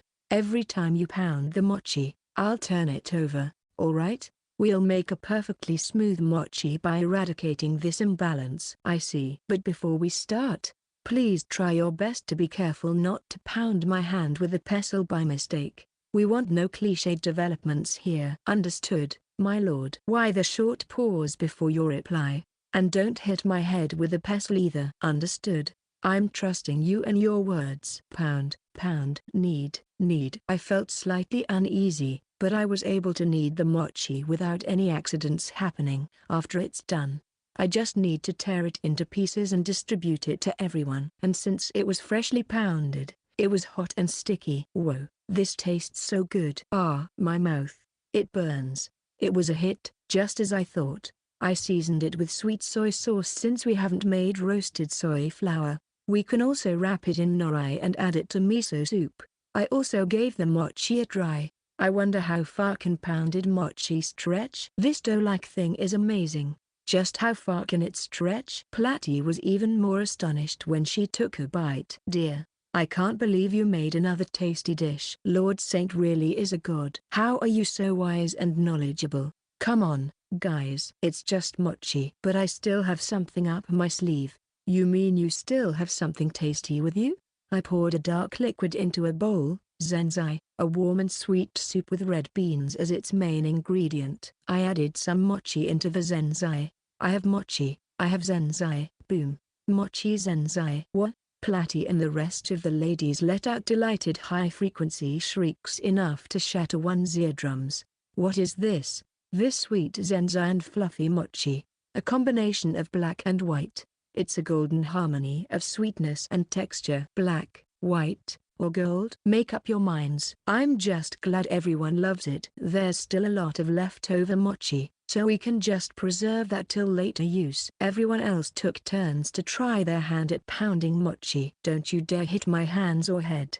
You hear? Why yes. And so, the winter day passed as if everyone had forgotten about how cold it was. Several days later, Vale got angry at me. No fair, master. I heard that everyone else was eating something tasty without me. Shut up.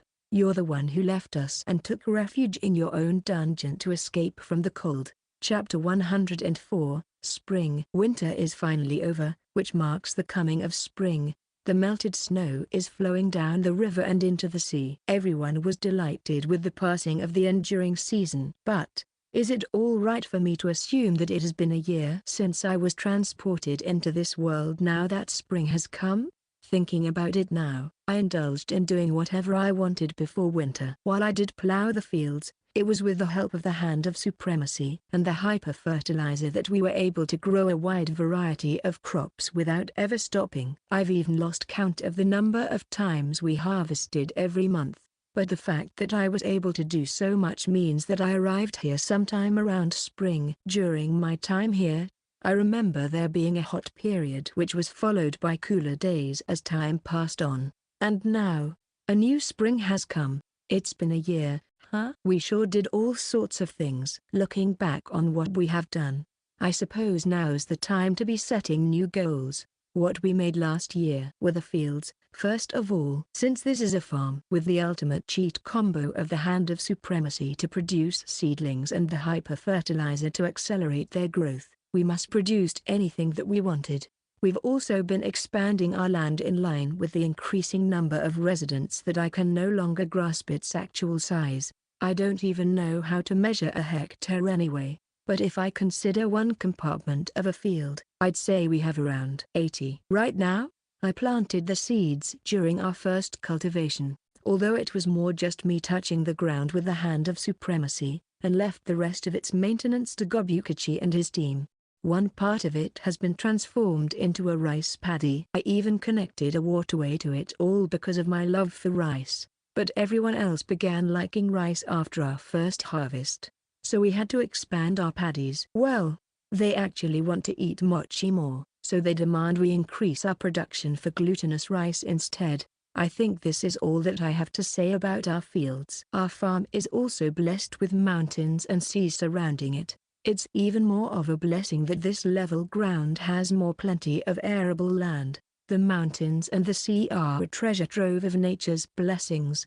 Of course, it can also cause terrifying disasters at times, but when our harvest is unsatisfactory, we can go to either one and gather food there. Just thinking about it reassures me. In fact, even if we don't starve, we often go to the mountains or the sea on days we crave a taste different from the fields, particularly in Vale's mountain dungeon, where Orkibo and the others often go to search for delicious monster meat. Even Lampai and the elves go there every now and then for a quick workout or a simple change of atmosphere. The same thing also goes for Sensei's cave dungeon, Whenever they drop by, he happily sends out monsters of appropriate difficulty as if his grandchildren have come to play. The materials that you can acquire from the dungeons include delicious wild boar meat as well as the precious mana metal that can only be found in the cave dungeon. Naturally, there's more, but it all depends on whether or not we can utilize them effectively with our capabilities. In order to acquire a wider range of materials and ingredients, Vale remodeled and expanded her dungeon. I further made things interesting by adding some finishing touches to it, but I'll get back to that at a later point in time. Next is related to our buildings. At the core of it is the main house where I live in. It used to be called a mansion, but more and more buildings were built around it that it came to be called the main house for distinction. This is where I, the owner of this farm, and my wife, Platty, live in. We also added separate sleeping quarters for the demon duo Betami and Belina and for the mermaid trio Puffer, Lampi, and Gararifa. Betami's workplace can also be found here. We kept the detached building where the royal demon couple used to stay at as it is. It is maintained regularly so that they have a comfortable place to sleep in whenever they come over, just like last time. The monster longhouse is right next to it. Our monster family increased from a mere 10 to a whopping 100, so the scale of the rebuilt longhouse is quite overwhelming. When the monsters don't have work to do, they train in their own rooms, gather together to amuse themselves in games or grow potted plants on their own. They're so civilized.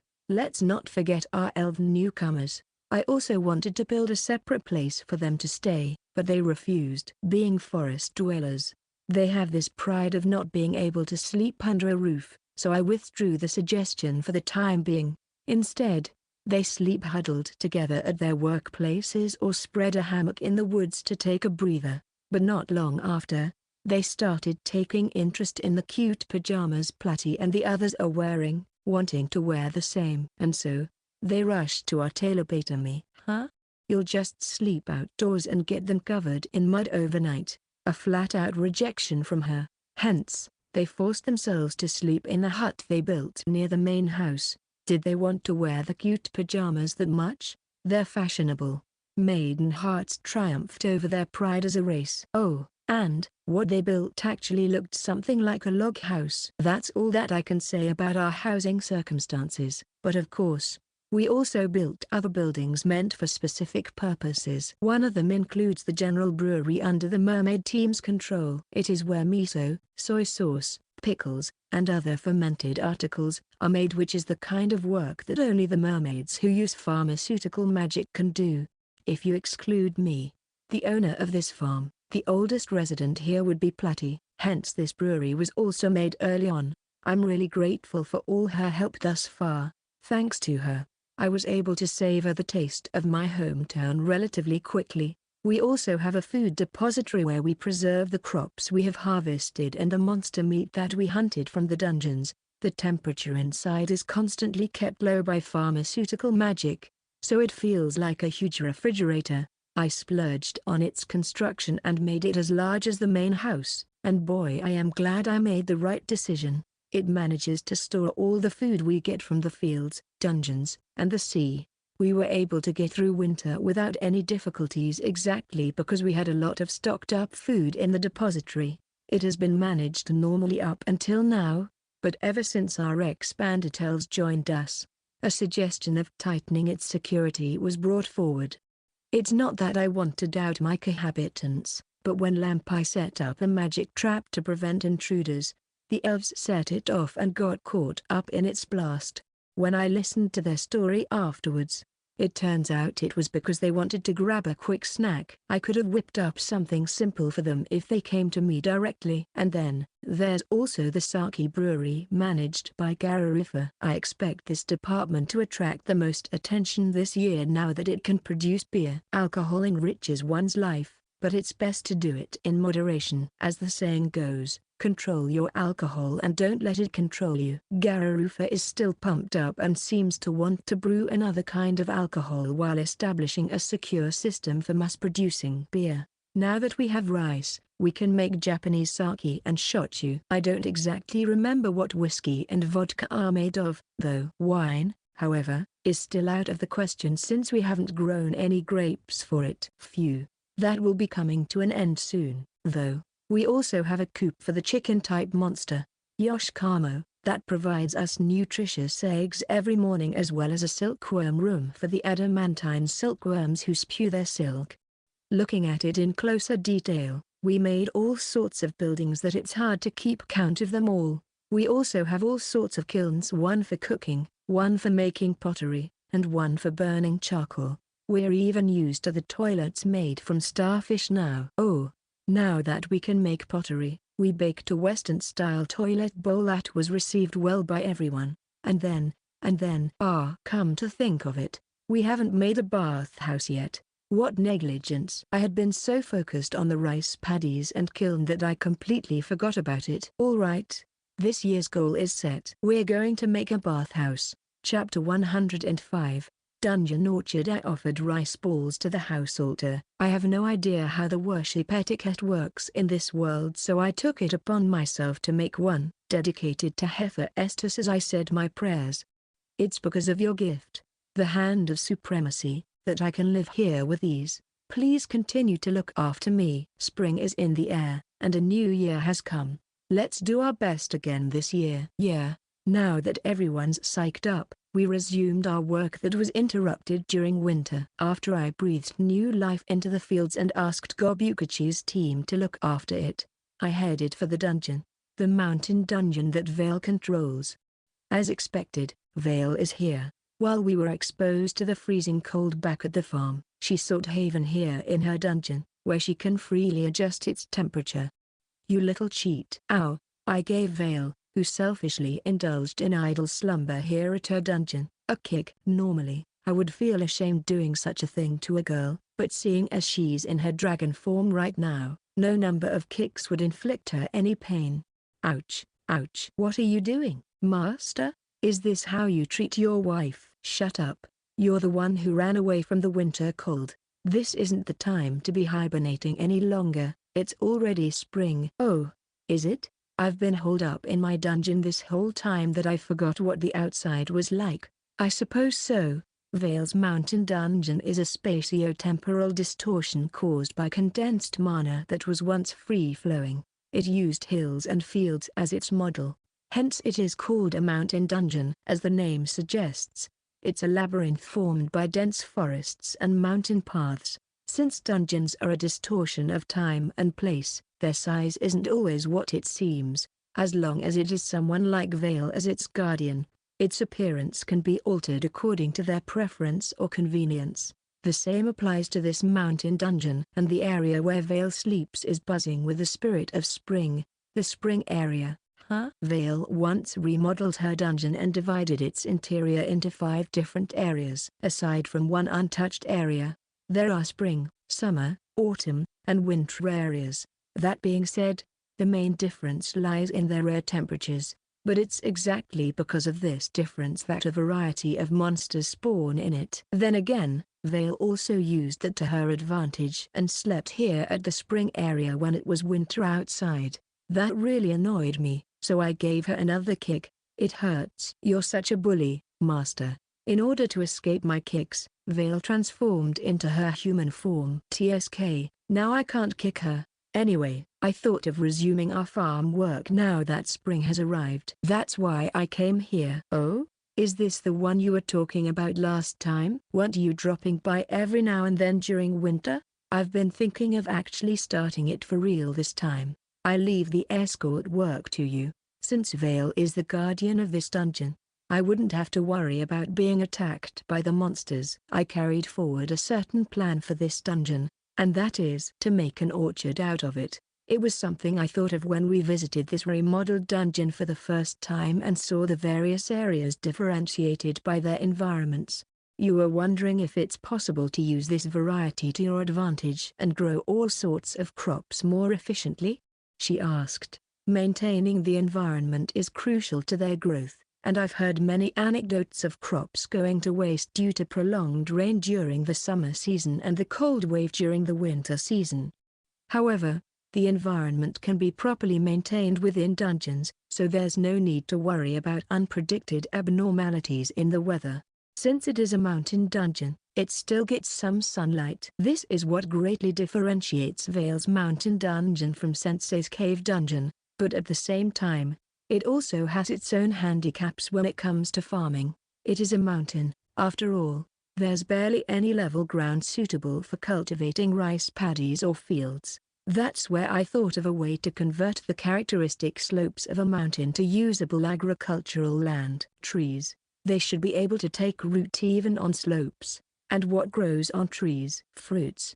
I remembered that I have never set foot in the fruit domain, so I'm taking this opportunity to try and grow an orchard. Vale immediately agreed to my suggestion as soon as I brought up the possibility of eating tasty food. Thus, I planted the seedlings that had sprouted with the help of the Hand of Supremacy in each area before the onset of winter last year. I tried to be as meticulous as I could with spreading the hyper-fertilizer, but these are trees that we're handling. No matter how many growth promoters we use, the effect won't show right away. So now, we're checking how things turned out after winter. And the result is, oh, they're bearing fruit. Peaches and cherries in the spring area. Papayas, mangoes, and other tropical fruits in the summer area. Pears, acebia, persimmon, and chestnuts in the autumn area. Mandarin oranges and apples in the winter area. It looks like planting them in different areas worked out great. Especially the tropical fruits. They need a consistently high temperature, otherwise, they won't grow. That's why I've always been hesitant about planting them back at the farm. It's always hot and humid here in the everlasting summer area, so it doesn't pose a problem. These fruits make a great addition to my cooking repertoire. Really, Master? Said Vale as her eyes sparkled the moment I brought up food. Okay, whip up something delish with those fruits right away. They look tasty enough when eaten alone, but I thought they would taste even better when you cook it, so I've been holding back. No, don't eat them. We're going to systematically share these fruits with the rest of our friends. Once we harvest them, we're going to calculate their total amount, so that everyone receives an equal portion. So, no picking off the trees before harvest time, okay? Again, no taking without permission. Oh, okay. Got it. I'm not someone who can't keep their word. I'm smart, leagues ahead of some dog. You don't have to compare yourself to a dog like that. Some day later on, Vale was found unconscious after eating an astringent persimmon. Naturally, she was sneaking a bite, and to make matters worse, it was Pocky, Hyalikaon, a wolf-type monster, who informed me after he discovered her during his patrol. Vale really never learns. Chapter 106, A Mysterious Event. Thus, some time after resuming our farm work, I was consulted by Gobukachi. We're making progress with the field. Again, Gobukachi told me, field work is progressing faster than anticipated. Huh? What's wrong with that? The goblin team led by Gobukachi consists of 4 other senior brave goblins, each having 9 goblin subordinates, a total of 5 groups and 50 goblins. Though they are monsters like the orcs, they are smaller in build and are more dexterous, so I entrusted the field management to them, and their main tasks involve weeding, exterminating pests, and checking for any crop disease. Not only is it a humble job, but it requires patience and consistency. That's the responsibility the entire goblin team carries, and their leader, Gobukachi, is our farm's unsung hero. However, pardon? Could you repeat that for me? Work in the fields is progressing too fast. It's worrisome. Did he come to boast to me on the pretense of a consultation? You know, like the kind of vibe that goes, sometimes, my talent is almost frightening. No, my lord. Please listen to what I have to say. Huh? Thus, I listened to Gobukachi's story in more detail. One morning, Gobukachi and the others went out in the fields to go about their work as usual. Their first task of the day is the most important one, weeding. If weeds are left unchecked, particularly the more tenacious ones, the soil loses its nutrients and won't be absorbed by the crops. The hyper-fertilizer that fortifies the soil in our farm makes it more prone to weeds, so careful management is highly necessary. And just like any other day, they were about to start their battle against the weeds. But to their surprise, the battle was already over before it even began. The field was left with a beautiful earthy color, while a huge pile of weeds is stacked to its side. So, what you're telling me is that someone already did all the weeding before you guys arrived. It can only be the logical reason. Of course. I made sure to confirm with Sir Okubo and Madame Aileron first before bringing this matter to you, my lord. But it appears that no one from the Orc nor Elf team plucked the weeds on their own. It would mean that they're taking away your department's work. After all, I don't think any of their subordinates would do such an illogical act, either. This isn't the first time it happened. On some days, diseased leaves were thinned out, pests were crushed, the list goes on. Oh, wow. We did some investigation just in case, but the crops were left untouched. I suspect it could be some eccentric veggie thief. To make up for the vegetables they stole, they would get rid of the weeds. But weren't the crops left untouched? That does sound weird, and somewhat eerie. So, this is what Gobukachi meant when he said that things are progressing too fast. It's troubling. Some people would be happy to see their work done without their notice, but it's still eerie. We always plan ahead on what work we're going to do, but seeing that work completed on the day itself leaves us jobless and with too much time to spare. You're so industrious, Gobukachi. You're actually uncomfortable having free time. All right, as the owner of this farm, I'll solve this mystery, my lord. Thus, I began searching for this mystery fieldwork agent. As for the plan I thought up, lying in wait?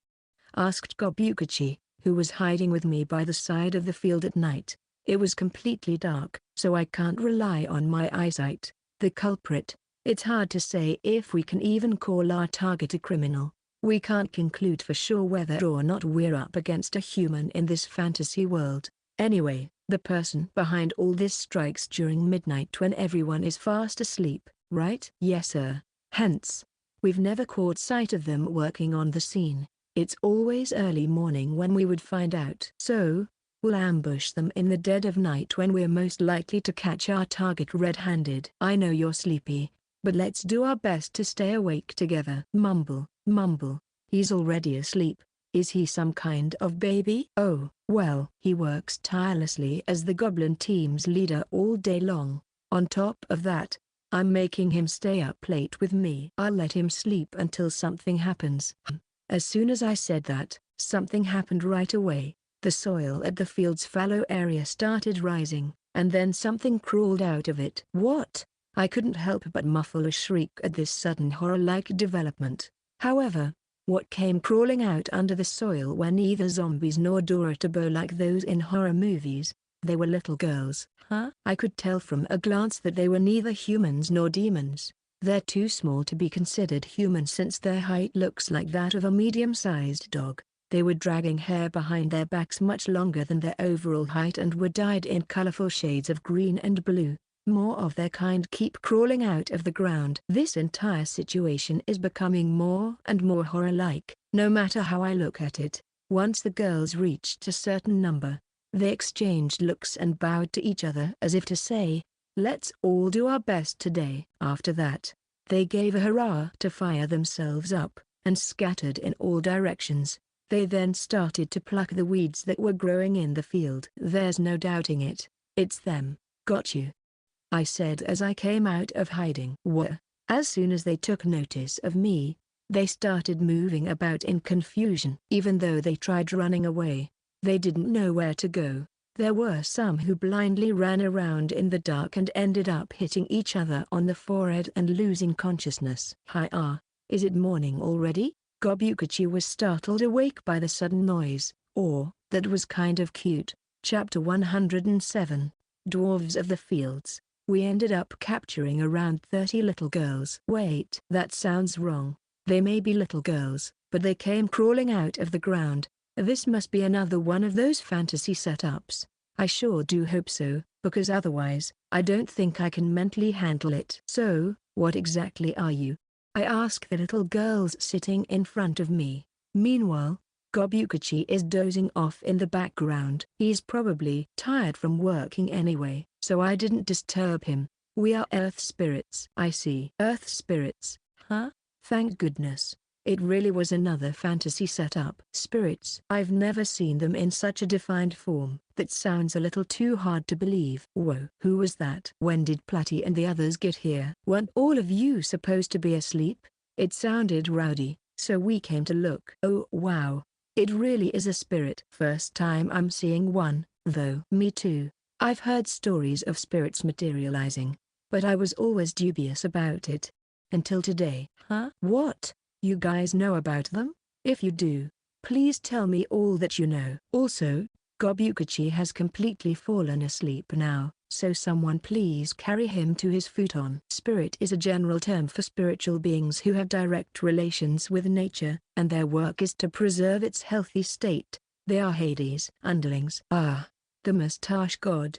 They say earth spirits are Hades' underlings while sea spirits are Poseidon's, and both of them are indispensable for the functioning of nature. On normal occasions, they merge with mana so you wouldn't be able to touch them, let alone see them, but we can do both of those right now, I say as I give the girls head pats.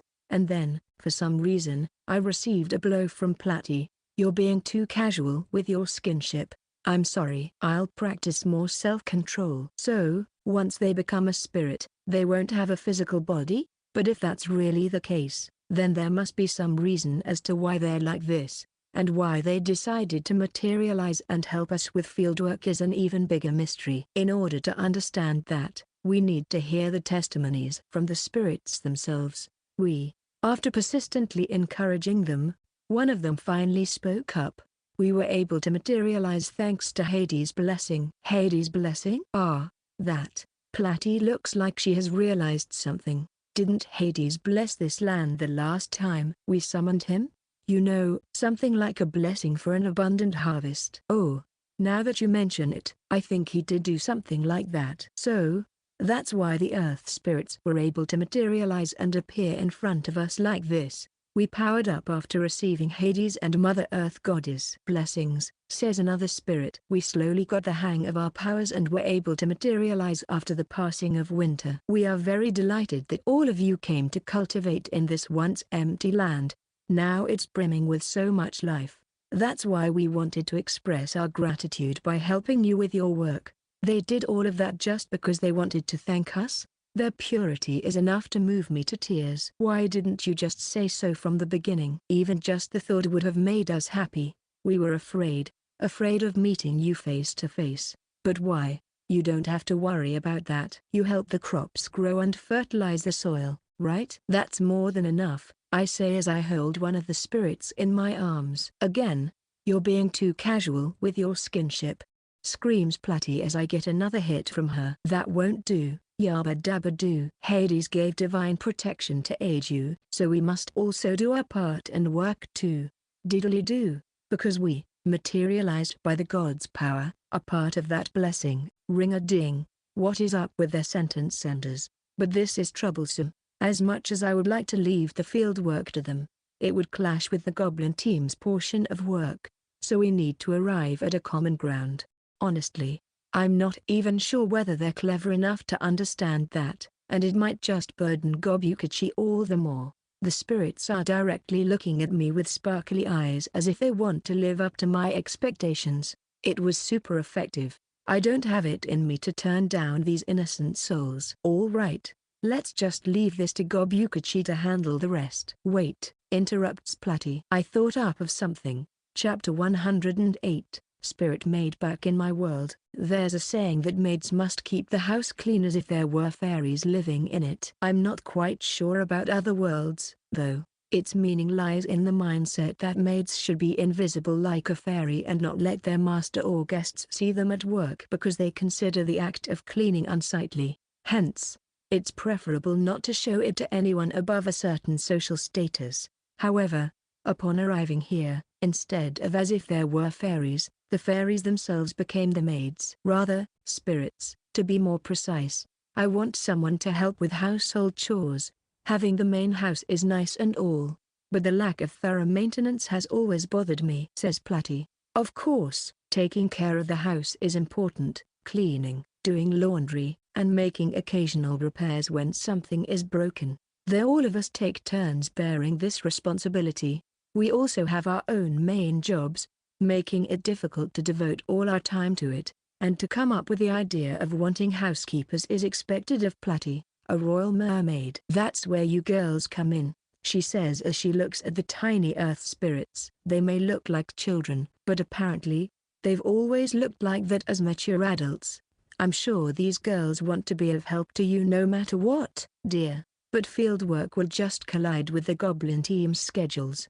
I know, but are we supposed to decide that on our own? The spirits surely have their own intentions. It's okay with us. Well, that was fast. They look like school children clenching their fists tightly like that. We're ready to take on any kind of work as long as it helps Lord Saint. We want to work. Our life has no meaning if we don't work. Please give us work. Work. I'd actually like a certain age group in my world to spout the same words they just did. But are you really sure? Aren't you earth spirits? This is inside the house that we're talking about, so it's not directly connected to nature or the earth. It's all right. We have no such limitations. You belittle us too much, Lord Saint. I see. My apologies. So, why were you doing fieldwork in the first place? And that too, without us knowing. The trend in the spirit realm is such that we must do our work without the people ever knowing. Huh? Really? That sounds exactly like the Elves and the shoemaker story. But as Platy said, we do need someone to main in housekeeping. At first, I was thinking of asking the Demon King to send a demon butler or maid our way. Exclamation mark. I can't win against these spirits looking at me pleadingly. All right. I gave in to their innocent looks. Thus, our farm welcomed yet another group of friends. Although, I think it's more appropriate to say that they've been here with us this whole time. The Earth spirits are small children who are able to materialize thanks to Mother Earth Goddess's blessing and are as tall as a medium-sized dog. So, I believe it's more accurate to represent them as dwarves rather than children. Today, they're working at the house fastidiously. Sweeping time, cleaning time. They look as if they're playing. To test things out, I swiped my finger across one of the corners and looked at it. Not a speck of dust. Amazing.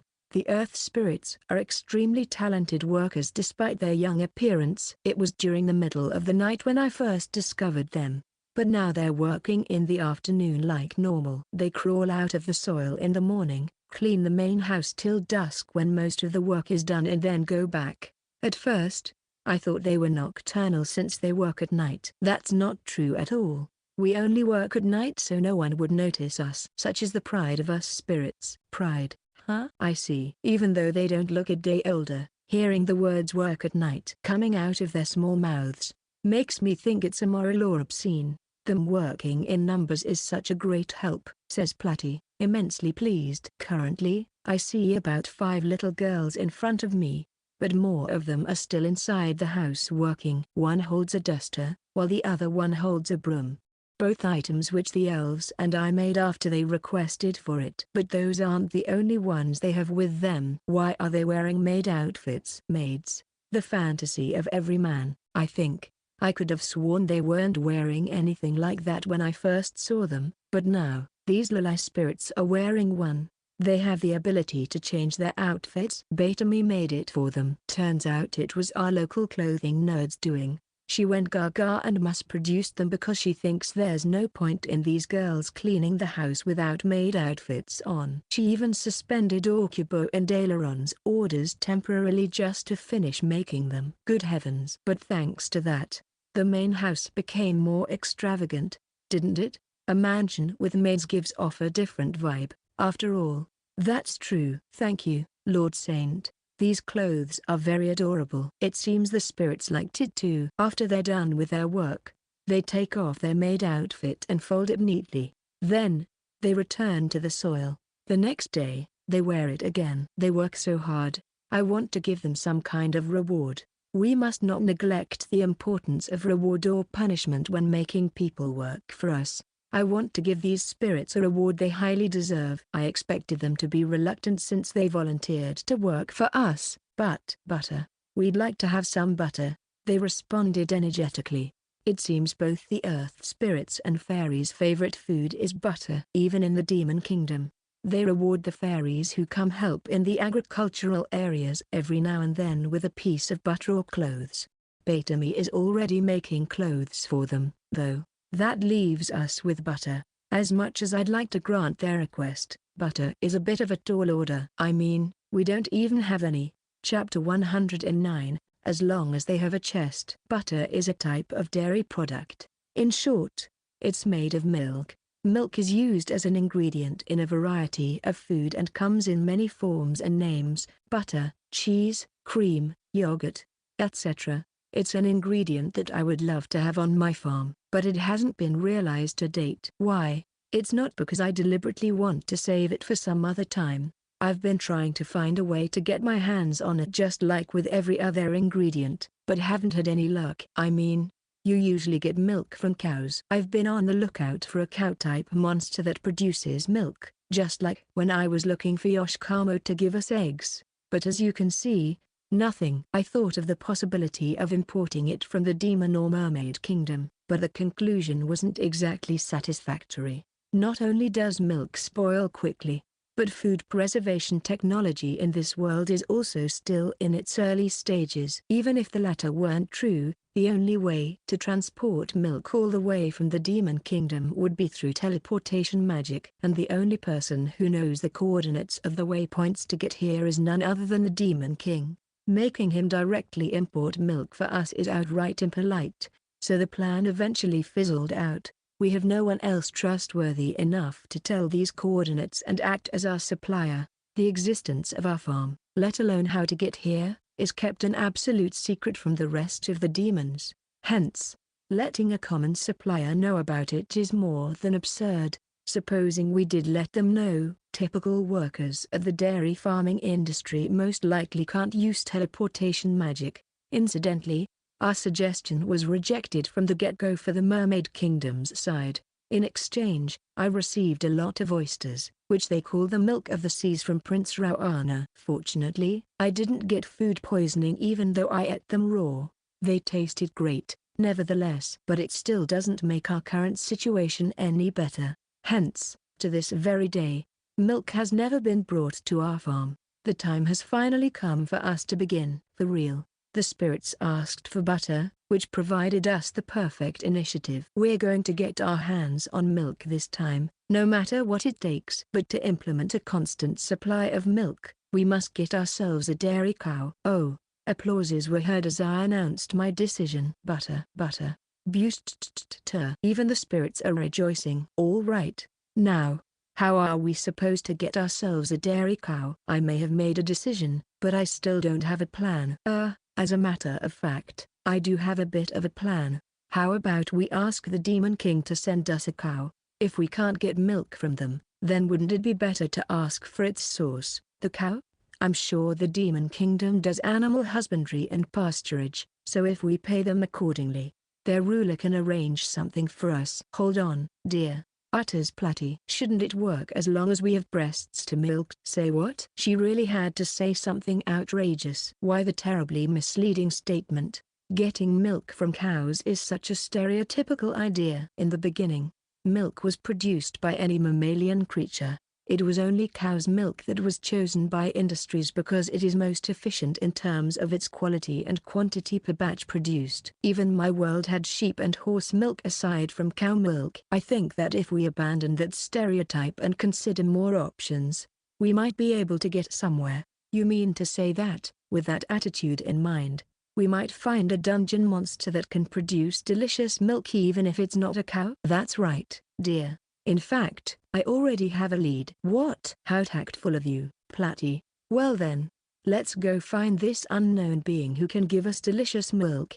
The plan of buying a dairy cow from the Demon King has already been outshone before I knew it. So, Vale. What? Give us milk? Platy bows her head to one of our friends, Vale, who is in the middle of sleeping in her human form. Master, has this stupid mermaid finally gone nuts? That's not it, is what I also want to believe. But how am I supposed to interpret this situation? What are you talking about? I know all about it, you know.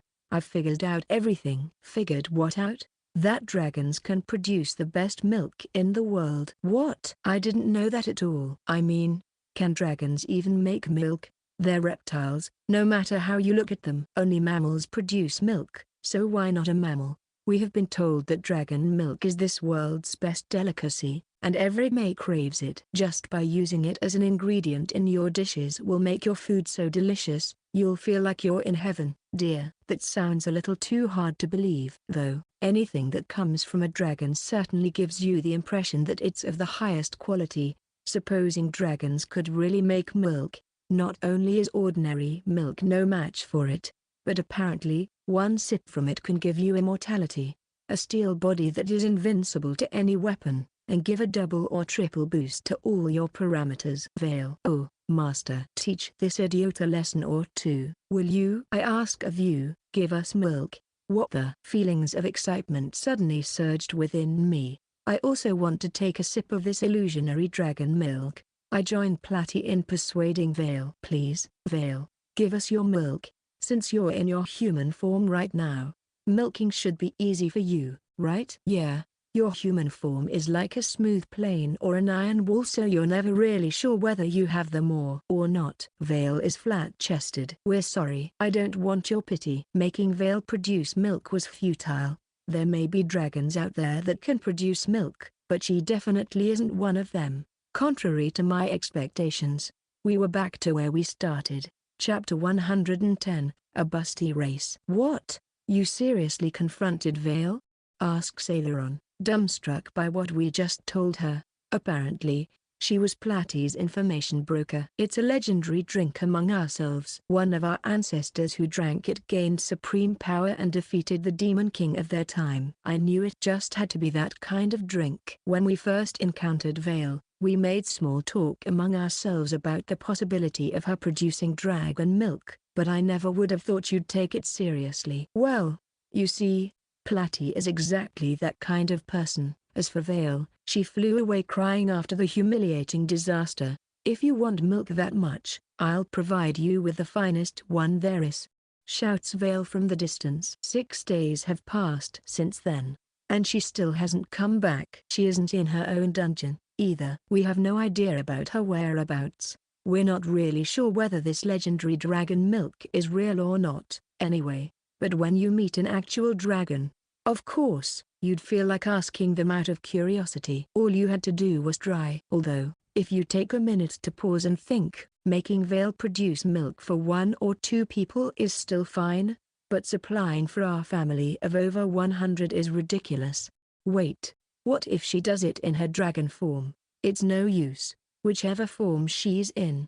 The mental images I have of her are too distorted. I can't take this, either.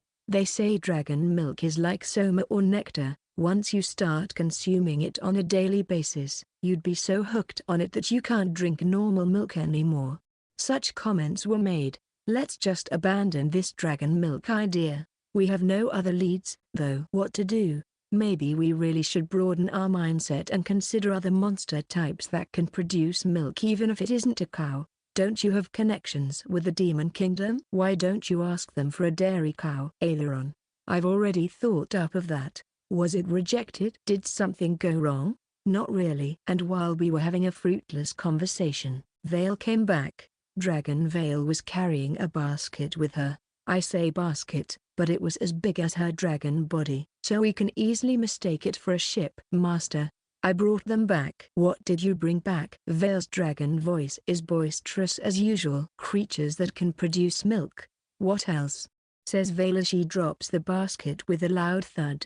For someone like her, it's still a relatively polite gesture. Is a milk-making creature really inside the basket? We're here. This is your habitat from now on, so come out. As if to respond to Vale's voice, the basket made a rustling noise from the inside. The basket is woven with reeds or straw, but its humongous size is still a little unsettling. Whatever that's moving inside it must be climbing its way up. And then, a normal-looking human pokes out from the basket's rim. A human? Wait, she's not totally normal-looking at all. A pair of curved and rugged horns are attached to the beauty's head. We're far from calling her normal now. More of her kind came climbing out of the basket, all youthful and beautiful looking. Who are they and what are they? Are they perhaps satyrs? Looks like Aileron knows something. They are a kind of therianthrope that is said to be a mixed breed of goat and have the leg strength to overcome steep, rocky mountains without difficulty.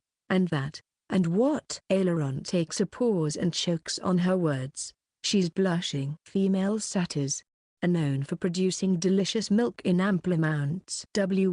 This settles your problem with milk, master. Now, praise me and feed me something delicious made from this milk. You idiot. I unconsciously jumped really high to meet Dragon Veil's line of sight and gave her a kick. You can't just kidnap random strangers no matter how much we ask for milk. These people have their own lives to live, and their own rights. I quickly rushed over to the confused satyrs. I apologize on behalf of our stupid dragon for doing something so selfish. I'll make her take responsibility and escort you back to your home. Of course, anyone would feel anxious if they're brought to an unknown land. And a stupid dragon's behavior is also the responsibility of its owner, me. I must make it up to them somehow. That's not it, says the oldest looking satyr among the group. This alluring lady must be their leader. We accompanied Lady Veil on our own will. She saved our race from peril, so we wanted to repay her somehow. What? That's why it is we who should be asking you a favor. Please let us live here and allow us to provide everyone with our breast milk.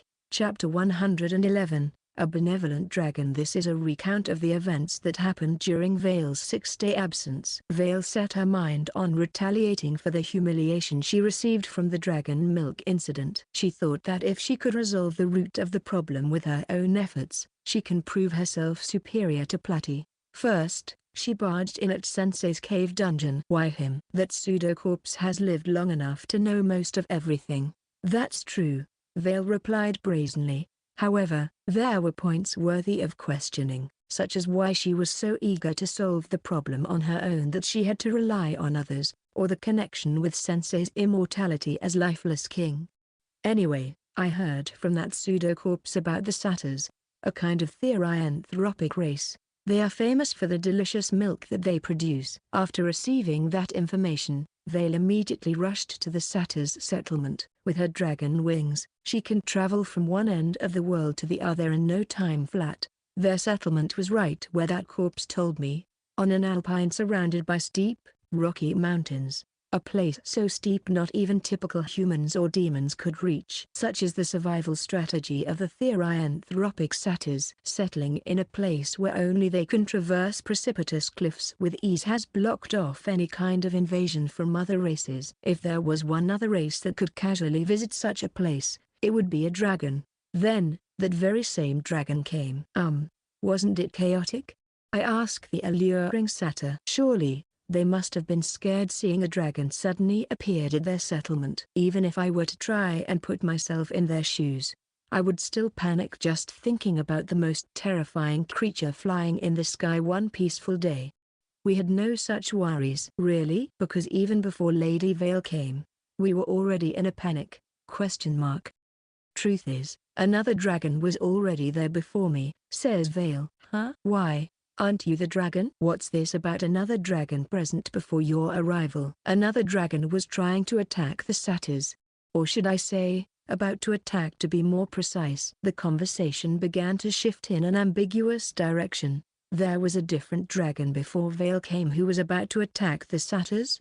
The satyr leader took over and spoke.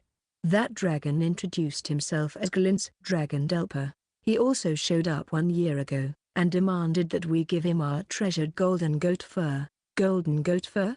It is the satyr race's most treasured article. The golden goat fur is said to have been brought by one of our ancestors from a foreign country during their adventures. We have cherished that very treasure and passed it down from one generation to another. And this Glint's Dragon Delper was compelling them to hand it over. But why? It's the same reason as to when I wanted Dreas Warts, says Veil. Do you remember the story of my father, Giza Dragon, giving us various trials in order to determine who will be his successor? Yeah, it seems that was the trial that was imposed on Delper. If he comes back with the golden goat fur from the satyr race, he passes the first stage of the selection process. I wonder if dragons have a habit of collecting treasure. Naturally, the satyrs denied his request. The treasure is very important to them, and besides, Dalpa's request was too irrational. Nonetheless, they're up against a dragon. If he felt like it, he could have eradicated them in a flash. But Dalpa didn't resort to such a straightforward method. While the satyrs' settlement being surrounded by steep precipices is a good thing, he cornered them bit by sealing the few openings that they have, got rid of any water source, and burnt down their meadows. Tormented by Dalpa's actions, they were almost forced to give him what he wanted. Until Vale showed up. "My name is Grinsel Dragon Vale. I came here on my master, Saint Caden's orders, to get your milk," was apparently the first thing she said after opening her mouth. Her request was far easier than Duppel's, but the satyrs were having none of it. At the same time, they cannot allow themselves to be burnt to ashes by Glint's Dragon Delpa. In fact, their settlement was running out of reserves, so it was a matter of life or death for them. They have no extra milk to share with others when they themselves are about to starve to death. They begged for Vale's mercy after explaining the situation to her. But then, they were flabbergasted by her reply. "In that case, I'll get rid of Delpa. If your settlement's situation reverts to its original state with him gone, you'll be able to produce lots of milk too." And then Vale proceeded to battle Delpa and defeated him. It was a battle between two fellow dragons, but it seems Vale won unilaterally. Delpa is just an idiotic younger brother. A weak dragon who is given a task so easy as to bully Therianthropes isn't worth considering my enemy. Are you really sure about that? Aren't you two family? Anyway, after Vale got rid of Delpa, she became the satyrs' hero. They sang their praises as they expressed their gratitude. "We as a race are greatly indebted to you, Lady Vale. In order to repay your kindness, we would like to grant your meager request no matter what." At first, Vale said that she'd be more than happy to receive just a portion of their milk. But after the satyrs listened to her story in further detail, they guessed that our farm was in need of a stable milk production system. "That's why we volunteered to move where Lady Vale lives. Hence our reason for being here." About 10 other satyrs shouted in unison with the seductive leader. All of them were young, and a certain part of their body was remarkably striking. "We heard that it was you, Lord Saint, who sent Lady Vale to us. We will do our best to provide you with our milk to repay for saving our race from peril." "Oh, you yourselves are going to provide us the milk that we will be using as food and beverage. As much as I'd like to rejoice because I finally secured a stable production for the milk I've always wanted. Does any of this sound all right from an imaginative standpoint?" Chapter 112, Life with Milk. Our farm welcomed even more residents. It hasn't been that long since the Earth spirits joined us, so it's been hectic. Still, this bustle is a good thing. Anyway, back to our satyr friends. They are a therianthropic race and are half human, half goat. Proof of it are the curved horns on their heads and the snow-white bushy tails on their behinds. Their legs are also replaced with goat-like hooves that are said to help them climb steep cliffs with ease. The concept of therianthropes befuddled me, so I went to Sensei for a little lecture. Long ago, the human race had a thaumaturgic spell that allowed them to fuse a human with a non-human being. All the ancestors of the therianthropes that you see today are chimeras created by their magic, he says. Why would they do such a thing? I tilt my head in confusion. It was originally supposed to be a war tactic against the demons. Fusion with a bigger and stronger creature greatly improves their overall performance. However, there were others who held ill intentions. Ill intentions? People fused them with weaker creatures to turn them into laughing stock. In some cases, it was used as punishment for sinners, but slaves or prisoners of war were most of its sufferers. Hence, many therianthropes are derived from the human race, and satyrs are one of them. Therianthropes are said to inherit the strong points of the creature they are fused with. Aside from satyrs possessing the goat's ability to traverse rough lands, they can also produce milk whenever. Apparently, chimera magic was abolished and lost long before Sensei was alive as a human. The satyrs who just migrated to our farm are lively and hardworking as if these stories of old have nothing to do with them. The alluring lady who represents the rest of them is named Panu. She gives instructions and conducts negotiations to immediately establish their place on the farm. We'll provide you with the milk you desire, Lord Saint, so please be patient with us. The next day, I was speechless at the earthenware pot filled to the brim with milk that was handed to me. It's the milk I've always wanted, and yet there's an unexplainable feeling in my chest. I could even tell that my face was blushing. But the others, yay, we can finally drink milk, the cornerstone of a healthy morning. It's fresh satyr milk, to boot, a super high-class item. The grade of this farm has increased even further. We're living far luxurious than royalty and titled nobilities. Everyone was delighted by the milk as they start guzzling it. Am I literally the only one who is bothered by this? Is this what they call a culture gap? Fine. I'll daringly drink some myself. Glug, glug, glug. It was crazy delicious that the milk I used to drink in my world can't be called milk anymore. I wonder what makes them so different? The quality, or maybe its freshness? Panu's milk was delicious, but that wasn't the only thing they provided us. There were cheese, butter, cream, and every other dairy product made from milk. It seems they can also process these on their own. Dairy products are a satyr's specialty. In order to barter with other races, we thought up ways to process them ourselves. What a diligent race. They didn't stop with selling just their milk. The ladies asked me to make a cauldron and other cookware. The room I provided for them has also become their work area where they process cheese and butter around the clock. They brought the starter culture that helps in processing cheese and are skilled artisans who even know the trick behind making it taste great. Cheese is another so-called fermented food, so they collaborated research with Platy and the rest of the mermaids. The thought of them producing fantasy cheese that will increase your strength and speed just by consuming it scares me, though. The earth spirits also gave a warm welcome to the satyrs who will be making their favorite food, butter. Butter. We love butter. They love butter so much that they clung to the satyrs even before it was made. The earth spirits look like adorable little children, and them paired up with the satyrs make them look like a wholesome mother and her children, all warm and snuggly. This truly is a great place. It only took mere days for Panu and the others to get used to life here at our farm. The food is great and everyone is so kind and caring. We're glad we took the opportunity to move here. I may sound repetitive, but are you really alright not going back home? I asked the same question I've been asking them countless times. Migrating is a crucial decision to make since you're essentially throwing away everything you have in the land where you have always lived to start a new life somewhere else. After all, we had circumstances that made it inevitable for us to do so. As Panu stated, her hometown had been devastated by Delpa. They barely had any food reserves and had to reduce the mouths to feed. That's why Lady Vale's proposal was a godsend to us. Thanks to her, we didn't have to leave our settlement on a whim. When I heard about their situation, we sent some of our farm's reserves to their settlement. They gratefully accepted it. We can never thank you enough, Lord Saint and Lady Vale. We intend to repay you by doing our best. You already are. Take it easy, but it worries me. Will I really be able to repay this huge of a favor you've given us only through hard work? You don't have to worry about it. I'm thinking of repaying you not only by working but by using my body as well. You don't have to worry about it.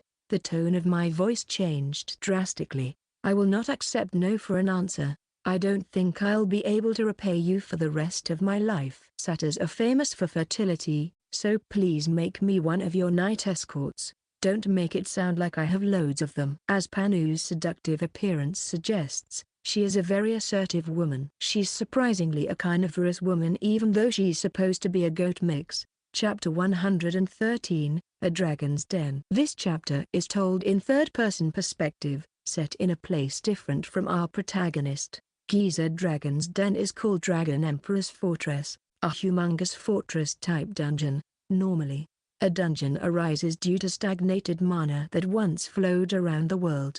The highly compressed mana distorts time and space to create a mysterious labyrinth. However, Giza Dragon's fortress is made up of his own mana, a fortress dominated by him and him alone. Moreover, its scale is so big, it's enough to emerge as the world's #1. Such an extraordinary place is created not by nature, but by a single life form. This is one of the myriads of things a dragon, the most feared creature in the world, can do. And he who ascends the throne is considered the strongest dragon, the most exceptional of the most exceptional.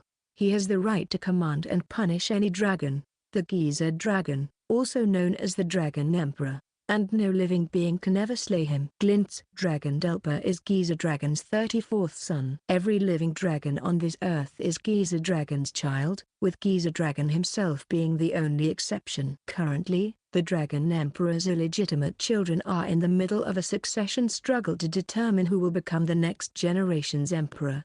Every dragon must do their best to accomplish the trial given to them, otherwise, those who fail to do so will be mercilessly stripped of their legitimacy as candidates for succession, never to return to the fortress.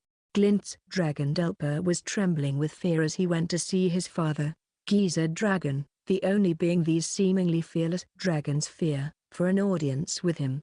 And the reason why Delpa is afraid to have an audience with him is that he still came back despite failing the trial he was given. Different trials are given to different candidates. This trial for this dragon and that trial for that dragon. Each is given entirely different trials, and their mission is to surpass the rest of their rivals. Delpa wasn't able to accomplish his. In other words, he's in a dilemma. So it's only understandable that he would cower in fear. There's a great variation in the difficulty of each trial. From being so easy it could make you yawn to being so impossible not even the best dragons could do it. The only explanation for this disparity is because of the fickle behavior of Giza Dragon, the organizer of these trials. However, it's safe to say that the trial given to Delpa was exceptionally easy. All he had to do was to steal treasure from a lowly, insignificant race. When Delpa first heard the details of the trial presented to him, he jumped for joy. It was as if he had already succeeded before he even began. What trial would be given to a dragon entirely depends on their luck, so Delpa was grateful for his good fortune. There were candidates who were given absurd trials such as challenging the lifeless king, the only other threat that could rival the dragons, or find something that no longer existed in the world. Without looking back at the less fortunate candidates, Delpa proceeded to pass each trial with ease. He was even proud that he was one step ahead in the race. Alas, his luck finally ran out. He had failed. "I rested on my laurels for too long," were the words of regret that echoed within Delpa's mind. His opponents were satyrs, a therianthropic race. But to Delpa, humanoids on Earth were the same as trash that perishes the moment you breathe fire on them. He could have attacked their settlement and killed them all in one fell swoop before taking their treasure. But no. Instead, he decided to be playful and take his time since he was given a simple trial. He had this plan of confronting them with his demand first, then sealing their way out to cut their supplies so that they would gradually starve if they refused. He enjoyed seeing his weak prey suffer bit by bit. In order to make sure that they would refuse, he made additional demands such as asking for the lives of all their children. He wondered when they would throw in the towel. He slowly tortured the satyrs as if to suffocate them, hoping they would give in, toss away their dignity and pride and come crying to him. Surprisingly enough, it took a lot of time. Considering a dragon's prowess, little did he know, that was the biggest mistake he committed. The next thing he knew, he had already failed the trial. He shamelessly flew back to his father, Giza Dragon. There's still hope. He strongly believed that if he explained the circumstances that led to him failing the trial, maybe Giza Dragon would reconsider and give him another chance. Hence, he fled back home. He desperately blabbered, knowing that his future depended on his justification. "Thus, I am certain that my failure was not due to my own carelessness or inadequacy," he says in desperation. "Everything was caused by my sister, Grinsel Dragon Vale's interference." The direct cause of Delpa's failure was indeed due to Vale, a fellow dragon, who sided with the satyrs and retaliated against him. Although they are from the same race, there is an obvious difference in their individual powers. Vale, who had always emerged as the strongest candidate to succeed Giza Dragon, threw her own brother, Delpa, out of the village with a single kick. Sis Vale is unfair. If her interfering actions are pardoned, this entire selection process would be thrown into chaos. It could lead to a heated rivalry or a great war that could involve all dragons. Please punish Sisvale accordingly. Dalpa gambles on this one chance that could turn things around for him. However, it also ended in failure. Who said no interference is allowed? Pardon? Who said anything about candidates not permitted to sabotage others? A hefty voice that seemed to shake the entire Dragon Emperor's fortress echoed throughout the audience room. Interference is fine by me. Such an element of surprise is what makes things more enjoyable for me. Besides, as the trials progress, the last two dragons will fight to the death. An internecine feud is bound to happen sooner or later. Father, my son? I don't remember. Oh well, you weren't able to accomplish the trial I gave you. You're off the candidate list. Thanks for everything, kid. Father, please wait. It wasn't me who did wrong. It was my sister Vale. Please give me another chance. Other than Giza Dragon, no dragon was in sight. The only other creature there with him was a monitor lizard as huge as a mountain. The giant lizard is none other than Delpa. Except now, he has been reduced to a mere beast after having been stripped off of his magic and intellect characteristic of a dragon. The Dragon Emperor, Giza Dragon, holds the life of every dragon and has the right to kill them as he sees fit. And just like now, he can take away their power and intellect and turn it into his own. This way, the Dragon Emperor can maintain his power for eternity. The monitor lizard, once known as Delpa, is examining his surroundings whilst restlessly flicking the tongue from his snout, an action indicating not a shred of intelligence left in him. How long are you going to stay in my sight? Although he was his son, Giza Dragon didn't show any remorse. Get lost. After Giza Dragon bellowed, Delpa the monitor lizard ran away at full speed. Former dragons who have lost their intellect are called lesser dragons and act solely on their instincts to wreak havoc. Eventually, they pay the ultimate price by getting exterminated by the human or demon race, which is why every living dragon today are all sons and daughters of Giza Dragon only. Giza Dragon's siblings all lost in the last succession struggle, and after losing their intellect and magic, they perished as inferior species. And because dragons are the strongest race, it was providence that a second one wasn't needed. But Dalpa's excuses weren't worth noticing. But there was one thing that was concerning. If it isn't Grinsel Dragon Vale. Speak, what's on your mind? Chapter 114. Personal relation on the farm number 1. Well, it's me again. Lately, I've realized that we're getting more and more people on our farm. Not all of them are human people, though. First, the 20 Elven bandits joined us, followed by a short intermission of winter. Then the Earth Spirit volunteers, and the alluring satyrs. Even Pocky and the other Highlands who joined way before them have gotten completely attached to us and became our watchdogs. Say what? They mutated into hypericons? Oh, well, let's leave that for later. Our stable family of 100 suddenly increased twofold. So now we're met with all sorts of complications. Race may divide the mermaids, orcs, and elves, but everyone uses the same language, uses their pair of arms and legs to work, so there's no problem there. Race is a part of one's individuality, after all, though that's probably just my preconceived notion as an otherworlder. They, who were born and raised in this world, have their own sense of values. Therefore there are times when they will be at odds with others. If you were to watch from the sidelines, it could be hard to understand the meaning behind such complexities. I want to respect each and every person's quirks as much as possible, provided that they don't bring chaos to the farm. That's where I decided to step in and check the psychologies of my people. Are they on bad terms with anyone in particular?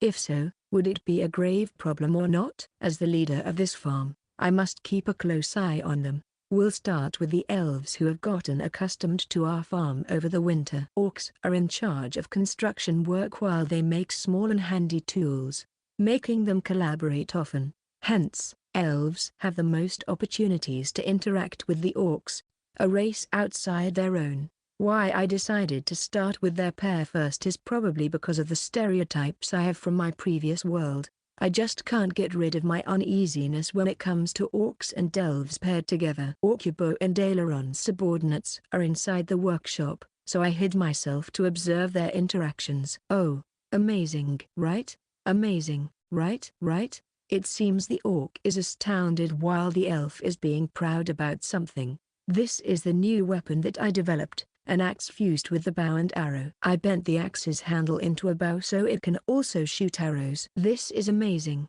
We can use either an axe or a bow whenever necessary, making it useful in both long and short distance attacks. The elves have also started making weaponry lately so that the orcs can use them in dungeons. Okayami, you'll gain the most credit with this equipped. You can mow down any enemy, whether near or far.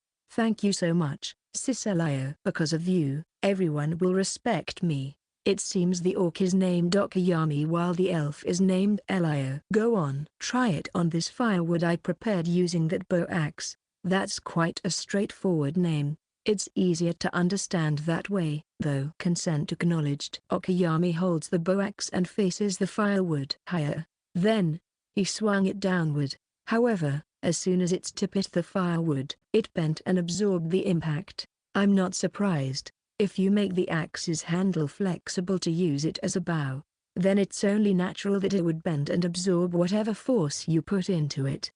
A structural defect. Elio fell down to her knees there and then. Don't worry, Cicelio. I'll make sure to master this bow axe. You put your heart and soul into making this. No way I won't treasure it. The orc is desperately comforting the devastated elf. I sneakily took this mana metal from Lord Saint's storehouse just to make this axe. I'll apologize with you, sis. Cheer up. You're so kind, Okayami. Elio is so overcome with emotion that she hugs Okayami. Wow, you really are such a kind person. I love you. I love you too. The results of my hidden observations on the orc and elves relationship are all right. No problems at all. They're getting along very well.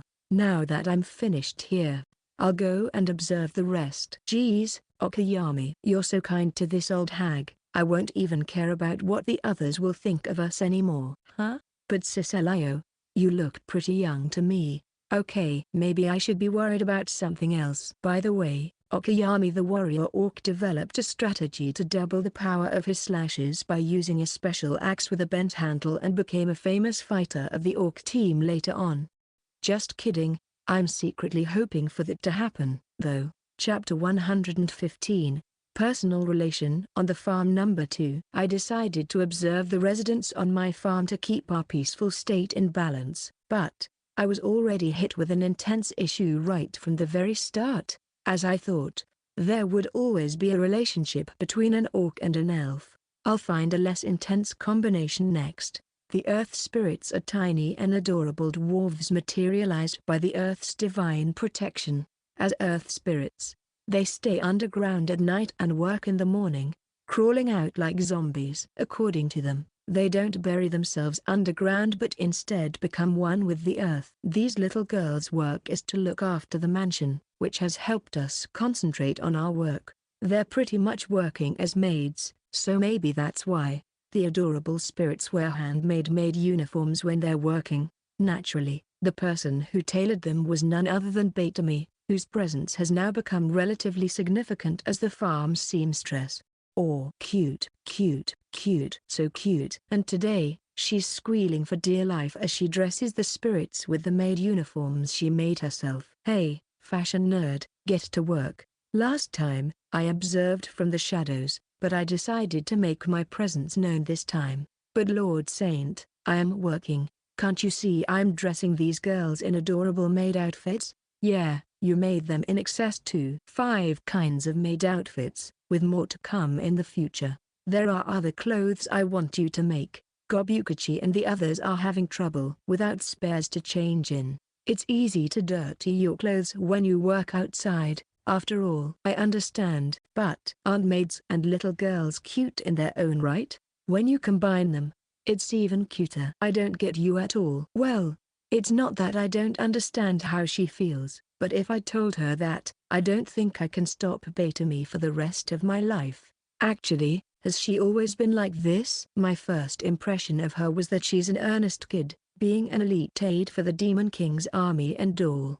You don't understand. Lord Saint, says Garufa as if she knows what's going on. Why is she even here? Creative work expresses one's personality. Betami, who was once a soldier, is now soaring the skies of freedom by making clothes.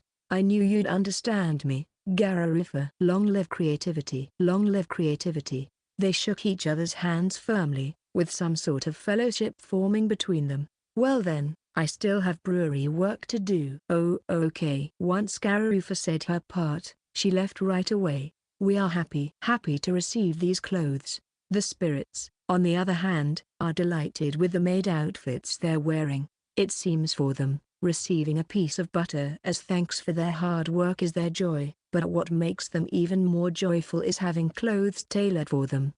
It may be a rule in the spirit realm, but it doesn't mean that you can tailor clothes for them non-stop. Well then, feast your eyes on the types of maid outfits I made for the spirits, Lord Saint. Like I said, don't make too many. One type is more than enough. Starting with the classic, the long skirt. Oh, nothing beats the classics, I guess. Next is the counterculture mini skirt. Oh, I also made one that imitates the Demon Kingdom's school uniforms, one with cat ears attached, and another that resembles a nun's uniform. The maid uniforms are causing a gestalt collapse. Maybe Betami fancies cosplay. That's why she incorporated all sorts of genres in the outfits. I tried asking her a leading question about these cat ear maid outfits. Yes, they look like they would suit the elves well, don't you think? Betami reacts instantaneously. I was thinking of the same thing, Lord Saint. In fact, I already prepared the patterns for Miss Aileron and the others. Just say the word, Lord Saint, and I'll make them right away. Betami finally realizes her slip of the tongue. Betami, I'm going to confiscate those patterns. No, Lord Saint. Wait. You're also banned from making anything other than the clothes we ordered. Having a hobby is all right, but only do it once you've finished what needs to be done. Please wait, Lord Saint. My libido. My soul cries to make cute clothes, and it's beyond control. You sympathize with me on this, don't you, Lord Saint? Okay, at least let me finish the avant-garde nightgown I have prepared for Miss Platy! I was shaken by the phrase nightgown for Platy, but I held my ground. We also have a few elves on the clothing team to increase our production rate. So if you do your job right, you can have all the time to indulge yourself in your hobby afterward. In the end, I was only able to talk about the intensity of Betami's evolved character and nothing else. The earth spirits are hard at work while in their maid uniforms. They are both reliable and adorable. That's all. Chapter 116.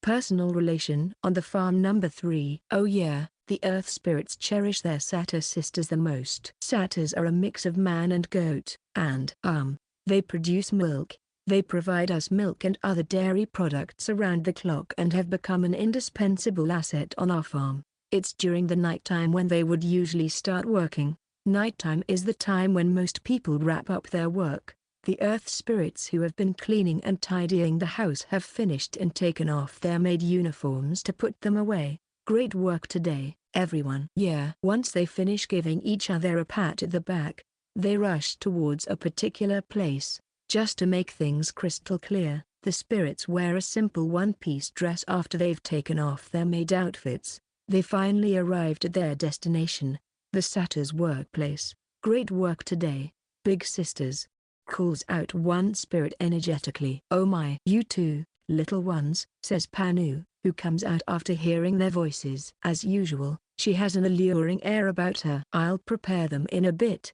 so wait here, okay? Okay, says the spirits as they form a neat line. Here you go. Enjoy, says Panu as she serves each of them a piece of butter on a small plate. Yay. Their beloved butter. I don't understand how butter is a justified reward for the daily cleaning of the house. Ever since the satyrs started processing dairy products on our farm, it became their routine to distribute the butter they made to the spirits after they were done with their work.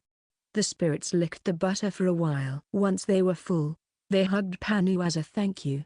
Thank you for your delicious butter and thank you for enjoying them. Even their hug has also become part of their routine. Seeing the petite spirits hug the maternal satyrs fills me with heartwarming emotions. The elves, mermaids, orcs, goblins, and the rest of our personnel also gather here to soothe their souls. Panu, who took notice of the audience around her. Oh, great work today, everyone. I'll be with you in a moment. Please wait. Panu went inside the workshop with the serenity of a holy mother, earth spirits in arms. When she came back, she was carrying trays on both hands. Numerous glass cups, made by the glasswork elf team, were filled to the brim with white liquid. Please help yourselves to a glass of milk after a hard day at work. It was the satyr race's special milk. Everyone took a glass and drank it. It was delicious. Delish.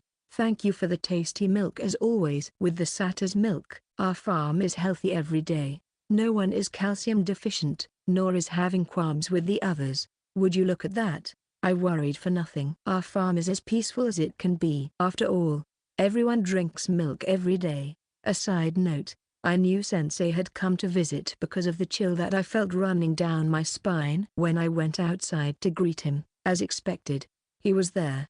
He was with Pocky, the hypercar on, or, good boy. Good boy, good boy. He's stroking Pocky a whole lot, from the head to chin to his back as if licking him all over. Are you a good boy? Yes, you are. I could tell Pocky was perplexed even when I was looking at them from afar, but he instinctively knew that he shouldn't go against Sensei.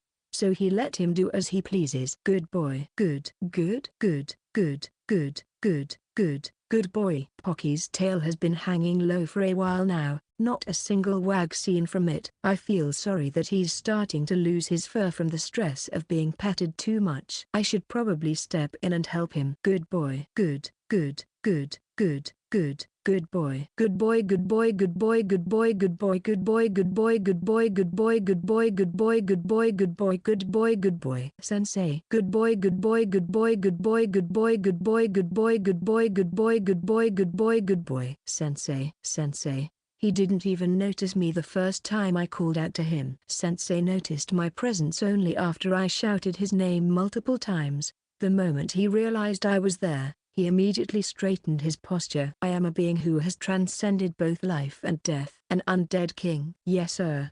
I'm aware. I didn't know Sensei was such a dog lover. You don't have to start acting like how you did when we first met just to hide your embarrassment. Pocky, who was finally free from the unintended torment, scratched his chin with his hind leg as if to get rid of the itch. Chapter 117. Orc of the Sea. I am Orcubo, a humble servant of Saint Caden belonging to the Orc team. For some reason, I've become their representative even though there are other senior Orcs like me. It is not something I desired, but now that I'm in charge, I do my best every day. Everyone on the farm is my friend. Lord Saint's enemies are also my enemies. As I spent my days working earnestly, my friends started calling me Orcuba the Reserved or something like that. But why? It's not like I'm silent on purpose. Gobukachi, aka Gobukachi the Rowdy, has been a long-time friend of Minutes since our arrival on the farm. Our team is often compared to the Goblin team led by Gobukachi since we're both monsters, but we get along well. I take pride in the fact that I've been able to support Lord Saint without any severe mistakes thanks to my meticulous teamwork with him. Enough about me. Let us go back to the time when he tried constructing something during winter, the ship. Lord Saint's farm is close to the sea, so it has become a custom for those who are free to go to the beach to collect seaweed and shellfish. Until the freshwater canal was completed, our water supply solely relied on Lord Saint's sacred power to remove the saltiness from the sea. The sea indeed is a source of abundant blessings. We plan to receive even more incredible blessings from the sea this time. By fishing in a boat, we can catch all types of fish we couldn't before, and in large quantities, too. Wanting to increase our supplies accordingly to the steady increase in residents shouldn't be a futile act, huh? But we can just revert to our mermaid forms and catch fish in the sea, said Madame Platy. But we're still going to do it. It's worth the challenge. And so, we carried on with our plan. The more options we have, the better. We orcs are big and robust. Hence, Constructing and putting together large objects became our main job. Under Lord Saint's orders, we made the mansion that lies at the center of the farm and the waterway I just mentioned. Thanks to this, we were able to accumulate experience and skills to make our longhouse. However, this knowledge doesn't apply to ships. Building a ship requires skills that you don't get from building houses or excavating a waterway, so you can only acquire them by hands-on experience. The only ship I've ever seen was the one Madame Astor's, now Demon Queen, came on. However, when I heard from Madame Batamy that the ship was powered by magic, I realized that we wouldn't be able to use it for our reference. In the end, we had to ask for advice from Lord Saint. It never occurred to me to use dragon bone in place of lumber for the hull to increase its strength or suspend a piece of cloth so that it moves by catching the wind. Lord Saint's intellect truly has no bounds. Thanks to this newfound knowledge, we were able to complete the ship. Our plan has finally bore fruit. After multiple attempts during the winter, we managed to finish it in spring, the perfect time of the year when fishes are plentiful. Well then, let's take this ship for a sail and catch fish offshore. Don't catch the fries, it will ruin the ecosystem, alright? Gently warns Madame Platty. After conducting several tests to confirm its safety, we finally set sail. Those who were at the beach went out of their way to see us off. Don't sail too far out, okay? Always look out for land, okay? Do you have a compass with you? Eat the lemons you brought on board every day, alright? Otherwise, you'll get scurvy. Lord Saint is tremendously worried for us. He can be quite the worrywart. It's not like we'll be out in the sea fishing for days, my lord. We plan to return by sunset. If you ever get lost at sea, ask a passing mermaid to help you. I've sprinkled an identification potion around the ship, so they'll immediately know that you're related to me. We are grateful for your concern, Madame Platty, but this ship isn't the only thing we prepared during winter. We made fishing rods out of the bamboo that Lord Saint grew in the mountain dungeon, as well as nets made of straw. 10 of us from the orc team went on board. We will definitely come back with a huge haul. It's been 3 days since we set sail. We're lost in the middle of the sea. We're still lucky to see some land, but its terrain is entirely different from our farm. We don't know which way to get us back to the farm, so we've been stranded here. Lord Saint told us that we should go along the direction that the compass points, but I committed the greatest mistake of my life by forgetting how to read it. The wind hasn't been blowing since yesterday, and the ship isn't moving an inch. We have nothing else to do now but to devote ourselves to fishing. Leader, we caught another one. Call me captain when we're on the ship, not leader. As for me, I haven't caught a single fish ever since we set sail. I would never have expected that we'd end up adrift, says Orkama, a fellow senior orc who boarded the ship. He's also a team leader and a friend who's been with me through thick and thin. I'm sure Lord Saint must be worried about all of us. Oh well, we'll manage. That's right, we'll manage. Still no bite. Why did you suddenly come up with this, Orcubo? Come up with what? Building a ship to set sail and catch fish is what I mean. I've always thought you were the steadfast type who's loyal to Lord Saint's every word and prioritizes it more than anything. So, you weren't expecting me to come up with ideas on my own? Our main task involves construction. We managed to finish building the waterway after a long time. And now that the farm also has more than enough buildings, I thought that the orc team would fall out of work at this rate. That's why you made up a new job? As the leader of the orc team, I cannot afford to keep my allies unengaged. There's no point in being a leader if I'm just waiting for Lord Saint's instructions. Me and Orkama's teams are here drifting at sea while our fellow seniors, Orkura, Orkuninashi, and Orkdobber's teams remain at the farm. There is enough personnel to do the labor. I see. Well, in that case, we'll be sure to bring home a big catch and grace our leader's idea. Considering the situation that we're currently in, I feel like my plan has become a total disaster. Though forget about that. I'm going to land a big one this time. I'll live up to my title as a leader by catching a big. There it is. I pull it out of the water with my fishing rod, and is now flopping around the deck. It's as big as a person. Actually, it is a person. A mermaid, to be exact. Leader, did you catch one? Amazing. Only Lord Saint could fish a mermaid. As expected from our leader, you rival even Lord Saint.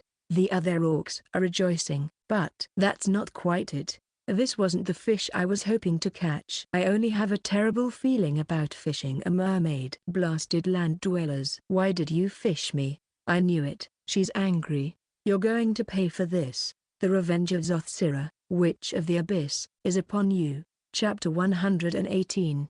A silent ship. Orc leader, Orcubo, reporting once again. Witch? Did she just say witch?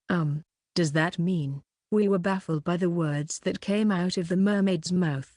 Who I just fished out of the water. Her lower half is a fish with pitch black scales, while her upper half is a beautiful lady's torso. She has long and voluminous purple hair that's more than enough to cover her entire back. However, the mermaid in front of us has slits as eyes and doesn't look as friendly as the mermaids I'm acquainted with on our farm. Madame Platy, Madame Gararifa, Madame Lampi, and Madame Puffer. Huh? Are you Pipsqueaks orcs? The mermaid who introduces herself to us as a witch notices our appearance. Obviously, she would. After all, we are monsters. If there are monsters here, does this mean that this ship belongs to the demon race? But then, why would they be out here of all places? We get that misconception a lot. However, our master isn't a demon. He is Lord Saint Kidden. Oh well. Lady Luck certainly wouldn't be on your side today if you fished me up in the middle of this vast ocean. Maybe with a shark, things would have ended much simpler with a few bitten off limbs here and there. I sincerely apologize from the bottom of my heart for fishing you. Won't you please let this pass? What? Strange for an orc to talk like a human. Do not fret, however, for I am no longer angry. Is that so? Ah.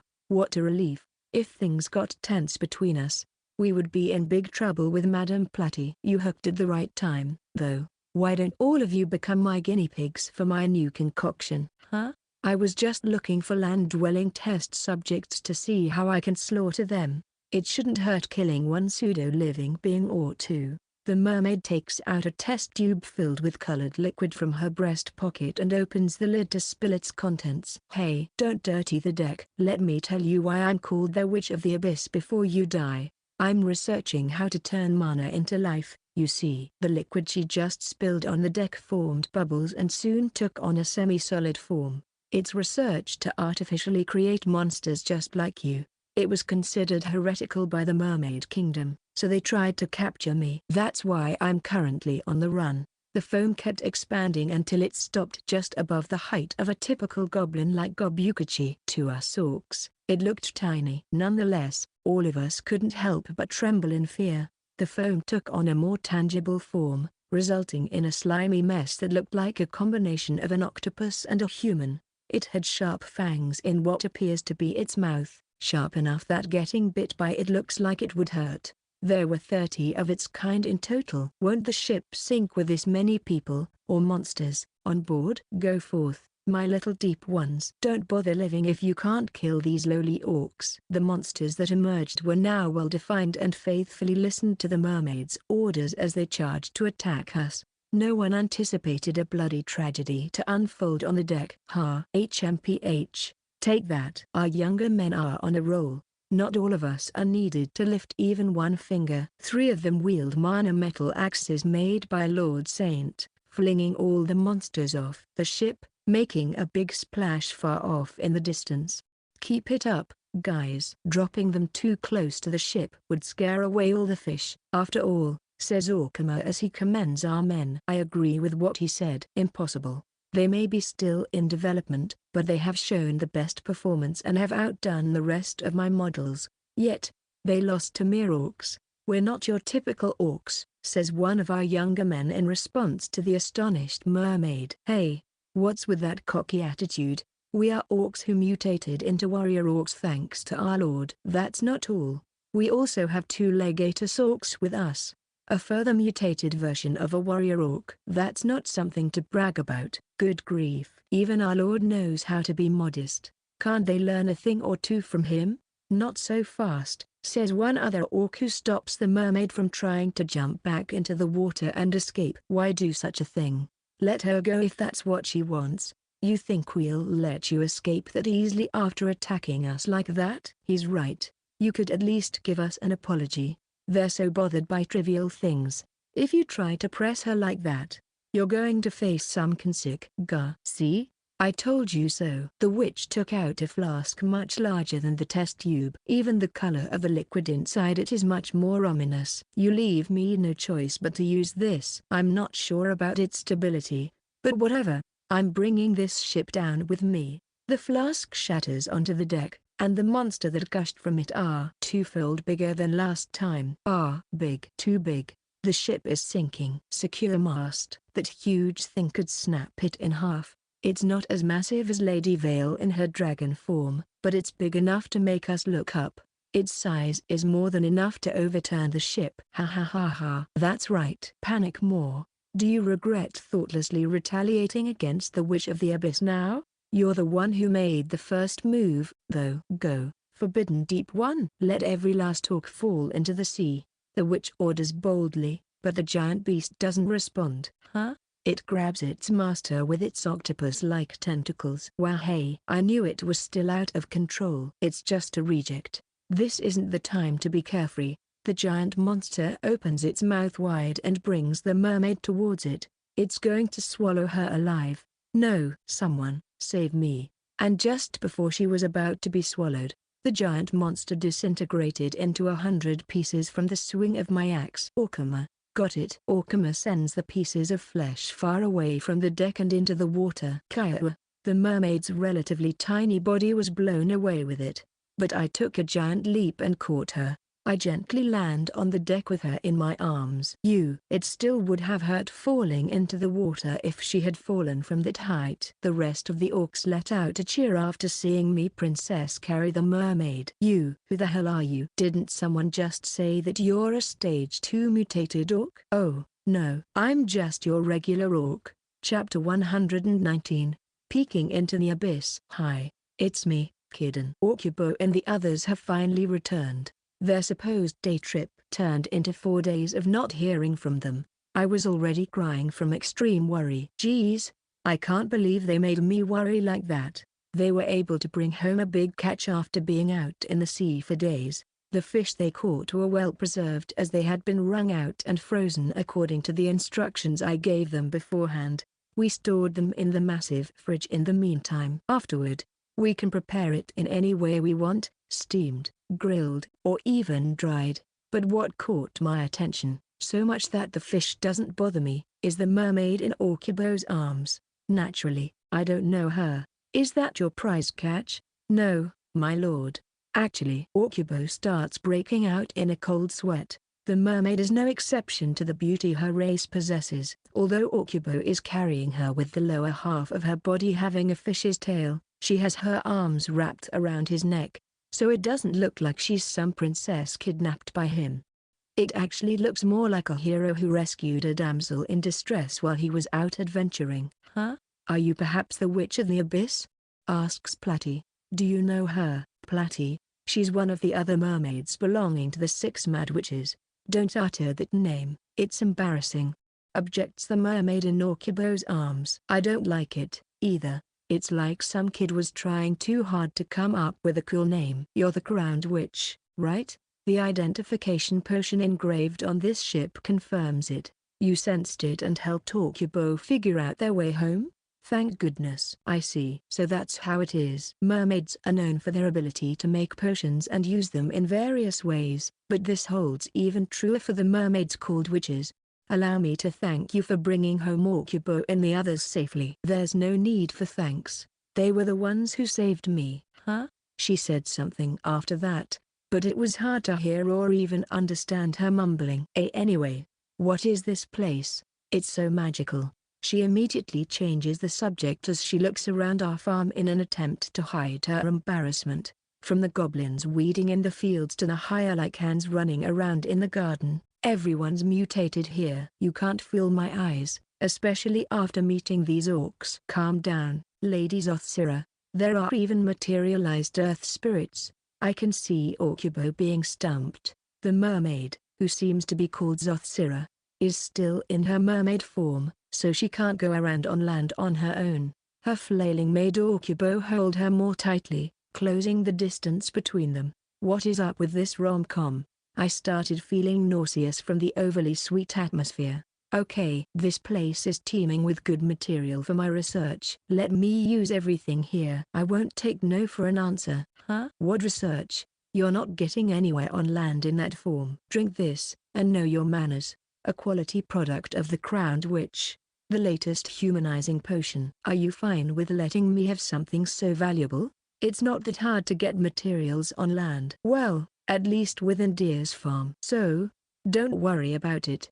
If you say so. Zothsira takes the small bottle from Platy and drinks its contents in one go. That's the extent of what I saw because Platy covered my eyes soon after. Or, you do know what happens next, right? It's not for your eyes, dear. Of course, I know. Why make her drink the potion in front of me, then? Lady Zothsira. Huh. But eek. I heard a maiden's shriek as well as a cry from Okubo that sounded like a pig that was about to be butchered. What a kick. As expected of the Witch of the Abyss and the eldest of the Mad Six, she was able to master land dweller legs right away. She's the eldest. After all that sappy stuff? You've got to be kidding me. Thus, Zothsira, Witch of the Abyss, began inspecting everything on our farm. As the usual pattern goes, she was also surprised by Sensei and Dragon Veil. Guess it's time for me to leave. She seems satisfied. Huh? You're leaving? Why would you think I'd stay? Well, everyone who came here lately eventually settles on our farm, so I thought the same thing would happen this time. The Witch of the Abyss has a secret laboratory somewhere deep within the ocean floor, says Platy. I've heard rumors about it being far larger than a school or a hospital and that only she can control the uncountable lab specimens there. If even one of them escapes the premises, they say it will end up in a catastrophe. That's right. If I don't go back soon, one of the more clever ones is going to escape. For real? Okay, go back right this instant. Then again, this farm has piqued my interest. I'll drop by now and then to do some research. She's a witch, all right. She didn't even ask for our opinion. Of course, I'll give you something in return. How about the medicines I cultivate at my lab on the 30th? 30? That would be helpful. I have no idea what they just talked about, but it seems Platy is delighted. We can't cultivate those on land, so I've been wondering how to ask my brother about it. I can't make the merprints violate the laws, can I? Just what exactly are you asking from your brother, Platy? That settles it. Make sure to prepare my lodging, research area, and equipment by the time I come again. TSK, okay. I guess it's a fair trade for the medicines. These two started and ended their negotiations all without me, the farm owner, knowing about it. All right. I'm leaving now, says Zothsira as she drinks the potion to revert to her mermaid form. Okubo. Yes. Okubo had been accompanying Zothsira the entire time she was inspecting our farm. Don't you ever forget about me until I come back. You hear? Never. Why yes. I promise. I'm holding you accountable for that. I'm starting to think that she didn't just come here with Okubo and the others by chance. After all the mermaids I've met thus far, I'm convinced that they're not the delicate kind of people who would settle for an unrequited love that would just fizzle out. Chapter 120, Mermaid After Mermaid. Zothsira came? Asks Puffer, Witch of the Bitter Cold, a fellow worker on our farm. It seems she wasn't aware of Zothsira's visit. Well, I was so absorbed in fermenting food that I've been holed up at the brewery. You're trying to make all sorts of cheese with the help of the satyrs, right? Says Garufa, Witch of the Plague. She's interested in the lactic acid bacilli present in yogurt, so she's been researching it while working at the liquor brewery. This bacteria nerd, I swear. She's the rumored Witch of the Abyss, correct? I've never had the chance to meet her until today. Even Lampai just came back from hunting in the mountain dungeon. Lampai, the Witch of Hellfire, and Platy the Crowned Witch, my wife, are here. We sure have a lot of mermaids belonging to the Mad Six here with us. Don't call us by that name. All of them gave me a menacing look. Do they really hate the name that much? I detest it. It makes it sound like we're a bunch of kids trying too hard to be adults. It's a load of bull, I tell you. Load of bull. Even I don't want to be seen as a pretentious child. It's just too embarrassing for me to bear. What's so hard about calling us something simple as the 6 witches? There are 6 of us, after all. I want to beat the living daylights out of whoever added the mad part. Everyone is voicing out their disapproval. It seems that there is an equivalent of Chunabiu in this world, but the majority of society shuns them. Anyway, had I known about Zothsira's arrival, I would have come out to greet her. If she thought I was pretending to be away or something, I'm going to face the consequences later. Are you acquainted with Miss Zothsira, Puffer? She's my instructor who taught me all about pharmaceutical magic. I see. You are a disciple of the Witch of the Abyss. No wonder you're both tsinned ears. What's that supposed to mean? She doesn't know what their words meant, but she at least suspects that they weren't complimenting her from the sound of it. Well, she is a tsinned ear. That's when I suddenly remembered something, so I casually asked them a question. So, even though you're members of the 6 great mad witches, you're not acquainted with each other? The 6 witches, they were dead set on correcting me. Well, of course. Besides, the 6 witches is just a group name that arose spontaneously from the word on the streets. It was simply a matter of knowing who the top-class mermaids are, and it just so happens that there were 6 of us. So, that means they weren't aware of it themselves until the rumor became widespread enough. Along with the embarrassing nickname, they selected an elite person from various fields. I never knew about the others, so this is the first time we've met, says Garufa. The only person among us I already knew was Lampai, who used to serve us as an imperial guard. If she weren't a royal guard, we wouldn't have been this close. I feel supreme bliss just by being able to protect Princess Platy here on the farm directly. Make sure to also do your part at the brewery, okay? So, the pipe dream of the 6 witches gathering was realized here. It's actually kind of extravagant and awe-inspiring. In that case, the 6 witches means that there are 6 members, right? We have Platy, Puffer, Lampai, and Garufa here at the farm. Add Zothsira, who will now come to visit us every once in a while. That makes it 5. That means there's one more person. What kind of person is the 6th witch? I was dying to know, but my question made everyone quiet. The last member of the 6 witches, the Witch of Darkness, she does exist, right? We've got eyewitness testimonies, right? I heard that the credibility of that testimony has become less reliable recently. They say they mistook a dugong for the witch. The controversy of the Witch of Darkness remains vague. I support the theory of light refraction. Why would you make someone with an ambiguous existence a member of the 6 witches? Since it's still the mermaid's spotlight, I have one more thing to add that happened recently. I gave Garufu a certain present. She's called the Witch of the Plague and is a progressive oddball who managed to discover the existence of bacteria. We started producing glass ever since the elves came on our farm, so using that same glass, I asked them to make a particular something, a microscope. With it, anyone can observe microscopic organisms that are usually not seen by the naked eye. Other than the lens, the rest of the microscope's parts were made with wood, so its performance is generations inferior to my world's cutting-edge technology. Even then, when I gave it to Garufa, she was on cloud 9. Exclamation mark. She reacted like that. I can't even tell whether she's happy or amazed. At least speak in an intelligible human language, Garufa. I put a drop of water from the rice field on a glass slide and made her peek into the microscope. Garufa was once again delighted. They're wriggling around, Lord Saint. These are the bacteria, right? Try magnifying them even more with the lens. Also, I think those are paramecium. How astounding. This will help with my research greatly. I love you, Lord Saint. I love you, love you, love you. Garufa says some irrevocable words rather lightly. Dear Platy was in the background this whole time, but I didn't notice her at all. Do you want to make Garufa your concubine? Oh well, I'm more comfortable with having people from my own race in our bedroom. No, you're mistaken. I gifted her a microscope just because my desire happened to align with our circumstances. It's not like I have any ulterior motives. Seeing her happy does make me happy as well, though. You're free to have as many mistresses as you want. Just make sure you love all of them equally. You can't just do anyone as you please. I won't allow that as your legal wife. You don't have to warn me about that.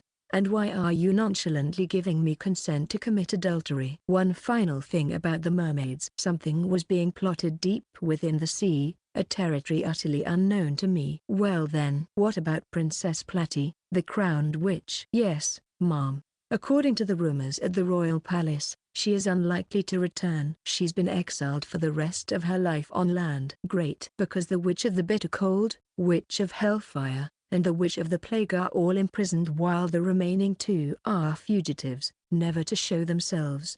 In short, the 6 mad witches are no more. Then, our time has finally come. The best witches who really should be worshipped in the Mermaid Kingdom. Noble, elegant, and elite. The 5 legitimate witches. Ha ha ha. Just you watch, Sis Platy. My comrades and I will rule the magic realm of the Mermaid Kingdom in your place. Chapter 121, Cake. Thanks to the satyrs, our farm now has its own milk supply. Not cow milk, mind you. And with the production of milk, we were able to obtain other dairy products, opening another door of possibility in front of me. Confectionery. That's right. Confectionery. It's essential, so I have to mention it twice. Cakes, cookies, cream puffs, pies, tarts, chocolate, and ice cream. Just listing them like this is enough to make my mouth water. I'm thinking of making one from that list today. Most Western confectionaries use flour, eggs, and butter, and I think that's not biased. If we don't have those 3 main ingredients, we won't be able to make sweets. We had access to flour and eggs relatively early, but butter and other dairy products weren't available during the first year. But now that we have the satyrs making them for us, there's no reason why we should keep postponing our plan. I had the elves make the necessary tools such as the whisk, bowl, and sieve. The main house is also furnished with an oven. We now have everything with us. Nothing else is missing. Time to dominate the world. Just kidding. Time to bake a cake. I decided to bake a cake first since it's the standard. I have a vague recollection of its recipe back in my world. But what's most important is to keep the proper measurements. You can't eyeball it. We must be accurate by the gram at all times. However, measuring devices don't exist in this world. I almost thought of putting off my plan for some other time until I remembered that I have the Hand of Supremacy with me. As long as I leave it to my power, it can provide me with the correct measurements and make up for the detailed parts of the recipe I don't know about. The moment I let the Hand of Supremacy take over my hand, it will choose the best way to make the tastiest cake. Isn't it super convenient? I began making the cake on this light-hearted note. First, the batter. I tossed the eggs and sugar into the bowl and started mixing them. Isn't the sugar a little too much? I know I'm leaving everything to the Hand of Supremacy right now, but isn't this too much sugar? It's the right amount. The response I felt from my hands convinced me so. I continued mixing the batter with my hands. Well, I am using a whisk, but it's not like we have an electric one. This is a different world. Electric-powered items are the unorthodox of unorthodoxies in a different world. Time to make use of my wrists after all that farming. So, I continued mixing the eggs and sugar. I reduced its amount a little, in the bowl. I want an electric mixer already. Sorry. I give up. Stirring is so tiring. My wrists already hurt. Speaking of which, I've entrusted most of the labor to Gobukachi and his team. Wow. I'm kind of useless.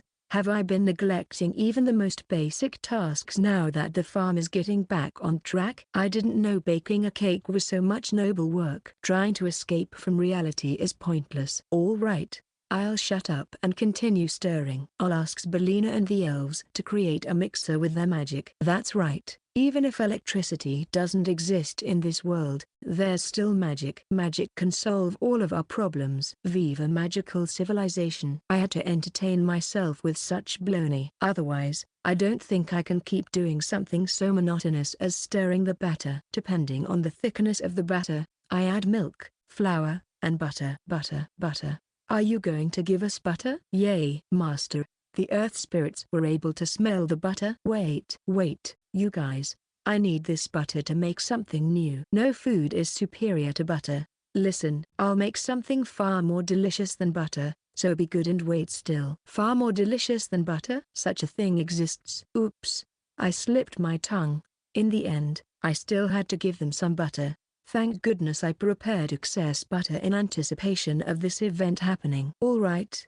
Now that the batter is ready, with its intricacies entrusted to the hand of supremacy, let's put it in the mold and bake it in the oven. Burn, firewood, burn. Just like Honoji did that day. It's done. It puffed up nicely. This is my first try, but it turned out better than expected, thanks to the hand of supremacy. After it cooled down, I spread whipped cream all over it. Of course, this is also another blessing given by the satyrs. Then, once I gave it some shape, I decorated the top with strawberries and done. One classic strawberry cake, ready to serve. This was a success. Now, what about its taste? Where should I eat it, I wonder? Maybe my room? But as soon as I left the kitchen with cake in both hands, I met an army of zombies.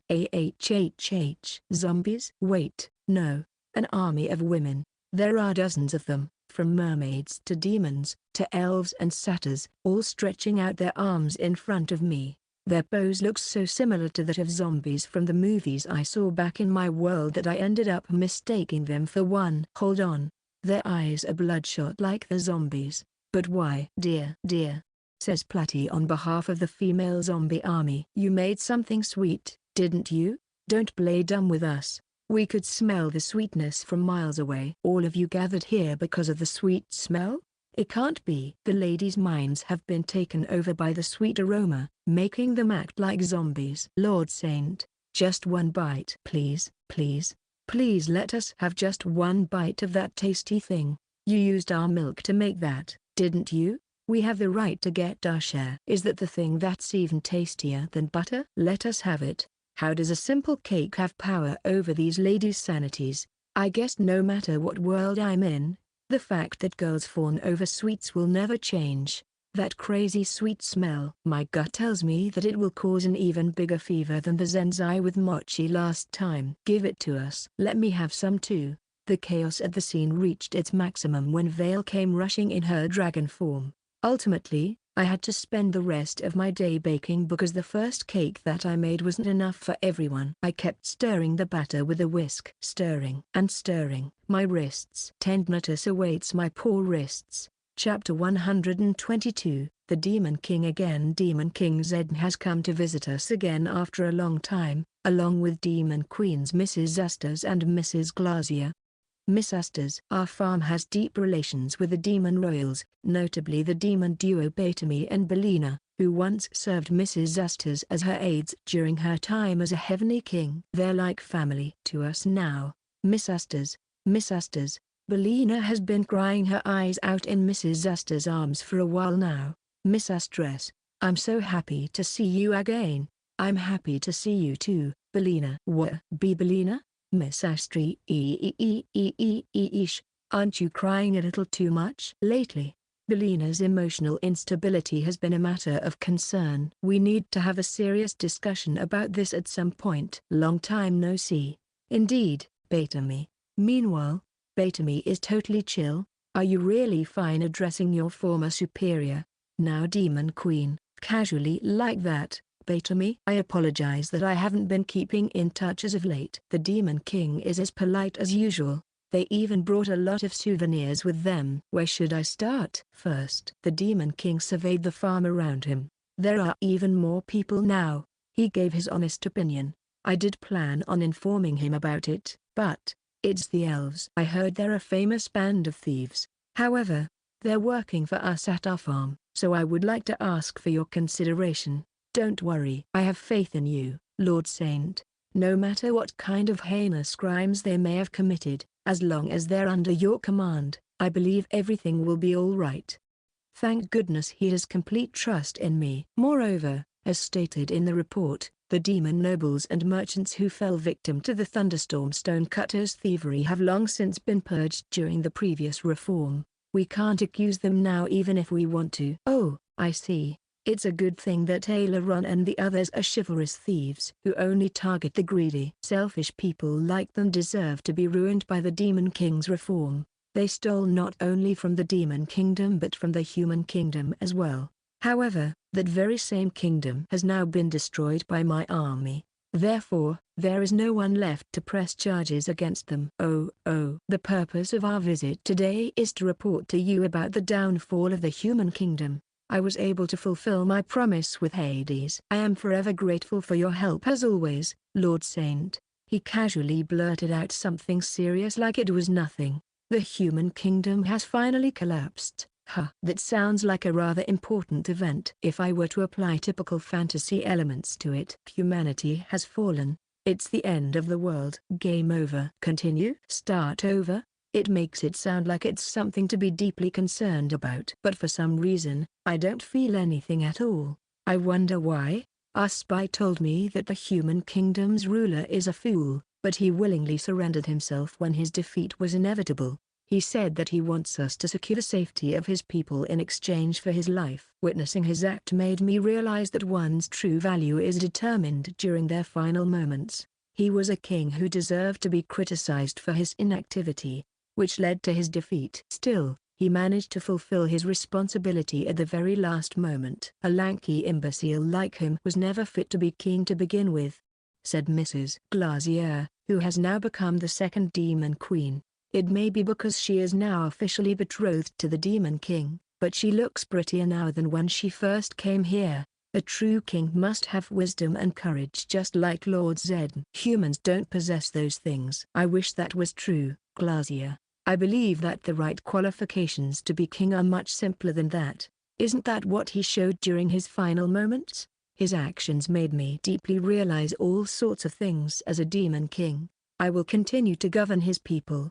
Not as his successor, but as his aggressor. That is why I must heed caution all the more, to become superior to the human race. I see. With that belief in mind, the Demon King brought his speech to an end. Maybe it's precisely because he's the Demon King that I don't feel bad at all, even with the human kingdom collapsing. Worry not, exclaimed Mrs. Glazier gallantly. After investigating the human kingdom, we found out that the injustice caused by the nobilities and the church is widespread. Not only were the populace angry, but so were the feudal lords. So, this is what Mrs. Glazier suggested. Lord Zed should get rid of their past misdeeds as their new ruler, arrest the king's relatives who committed fraud as well as the members of the church and execute them all. The people will become more accepting of Lord Zed as a reformer after that. Of course, I will correct any and every injustice there is. However, the reputation I get from the people has not been directed at the true me. I would like to gain their trust and rule over them in the demon way while my blessings are still in effect. I'm not worried one bit about leaving this up to him. Maybe the human race will become happier being ruled by the Demon King. I apologize, Lord Saint. We've only been talking about our circumstances this whole time. Not at all. It was handy information. Gosh, this king is incorrigibly courteous. We can just leave the world to the Demon King. If he takes over the world, we'll all be at ease. After gaining control over the human kingdom's capital, the circumstances have made it difficult for me to find the time to come here with all the governance work that I had to do. In the end, we could only pay a visit after winter. Please don't worry about that. Then again, Prince Rauana has been wanting to play sumo with the Demon King for some time now, conquering the human kingdom on one hand and then forming a good relationship with the Mermaid Kingdom's future king on the other. What a busy bee. I know this is sudden of me, but I would like to ask you something, Lord Saint, said the modest Demon King hesitantly. I would like to report our victory to our God. Chapter 123, Sacred Offering. All right. Here I go, says Sensei as he readies himself. Isn't he a little too vigorous for a dead king? I mean, he's practically a living corpse. I hope he hasn't forgotten his raison d'etre. Our corpse sure is full of life whenever it comes to god summoning, says Platy, also somewhat perplexed by Sensei's contradicting existence. It seems Sensei has had this hobby of summoning gods for several hundreds of years now. The moment he remembers how fun it is, he becomes pretty energetic. Except that he also has to put himself in the shoes of the god he is summoning. But even Sensei, one of this world's most atrocious beings, understands the grave consequences of his actions, so he doesn't just summon a god for his pleasure. That's why he's delighted to be able to use an event like today as an excuse to actually do it. You can be just as casual with him as us. All right, Demon King? I understand. But this is the lifeless king that we are talking about. I can't possibly bother him for every little thing. Our earnest Demon King feels grateful but at the same time embarrassed. Huh? What's going on? Sensei is here. Are we going to have a festival? Asks some of our farm residents, as they start gathering around as onlookers. You weren't here before to witness it the first time, so feel free to watch. Something amazing is about to happen. Puffer is trying to act like some big shot, but, come on, Miss Puffer, don't scare us like that.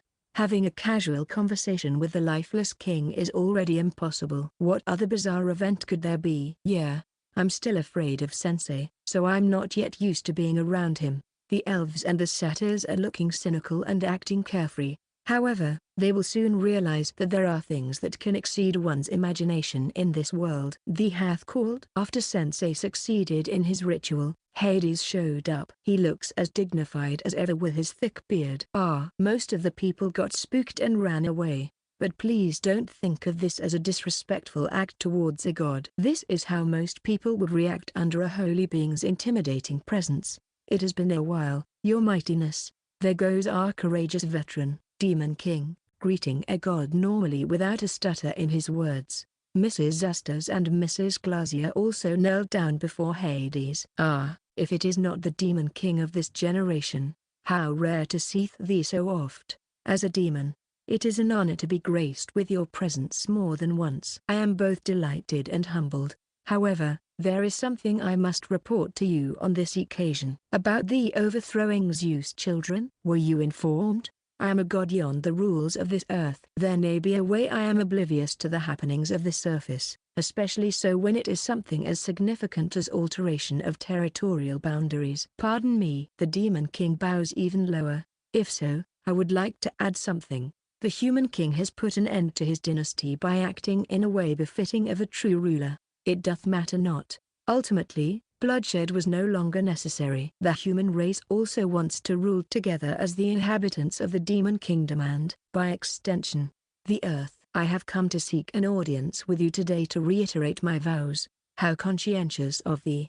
However, thou art the very first Demon King yond hast defeated Zeus' pesky children and claimed the mantle of full dominion o'er all the lands in the age of mortals, says Hades with satisfaction. Thee may even name thyself the strongest Demon King in all of history, now and even more. Such a title is too great of an honor, responds the Demon King politely. How about we stop the serious discussions here? I intervene. It won't do us any good if the brusque atmosphere around them spreads throughout our farm. We have prepared an offering in celebration of today's news. Oh? It's our very first offering despite having summoned him thrice already. There is still significance in doing it now because we needed the necessary experience to come up with ideas. How admirable. What be thine plans of offering? It is rice cooked with bamboo shoots. I offer the tray with a bowl of steaming rice to Hades, the god of the underworld. The bowl has bamboo shoots mixed with the rice. The same bamboo I've been cultivating in the mountain dungeon spring area. After mulling over which dish embodies spring the most, I figured that rice cooked with fresh bamboo shoots would be the best shot. I offered the first batch that I made to Hades. Not a bad idea, I suppose. An offering to the god of these lands? Tission oblation a befitting offering? On second thought, maybe it is a bad idea. I should have prepared a more sumptuous meal. Am I to suppose thou art meant to consume it with this bearing of diminutive sticks? Hades was surprisingly good with using the chopsticks. Wait, before that, allow me to prepare a lavish full-course meal for you. But by the time I tried to stop him, I was too late. Hades had already finished the entire bowl of bamboo shoot rice. Hades put down his chopsticks and bowl and said, "Bamboo shoot rice shalt be the food of the gods from this day forward." Huh? Why do I feel like it was suddenly authorized? With all due respect, having our precious spring specialty limited to gods is a little troublesome for us. Worry not, for it shall not be limited to being only the food of the gods. Only someone as bigoted as Zeus would display such petty avarice. What? The reason wherein I authorize bamboo shoot rice to be the food of the gods is to simply praise it. From henceforth, every being on earth shall shareth the bliss of eating bamboo shoot rice with the gods. It is a reminder to be grateful for the earth that nurtures and blesses thee with these bamboo shoots. I got the biggest praises I could ever get, but is it all right? Making bamboo shoot rice is actually very easy. I would like mine own wife, Demetosiphone, to have some taste of this, so prithee do prepare a portion for herself as well. Oh, of course, as your mightiness wishes. I'm sure your throat's gone dry after your meal, so please have this to quench your thirst, says Garufa as she offers Hades some beer. Wait. I didn't have that planned. Nonetheless, Hades took the large stein the elves prepared and guzzled down the beer. I hereby declare beer as the wine of the gods. And so, the food of the gods kept increasing. Incidentally, the bamboo shoot rice will restore your physical strength and magic once consumed. The beer, now declared as the wine of the gods, can remove poison, paralysis, petrification, and other status ailments just by drinking it. Chapter 124, Cause for Concern.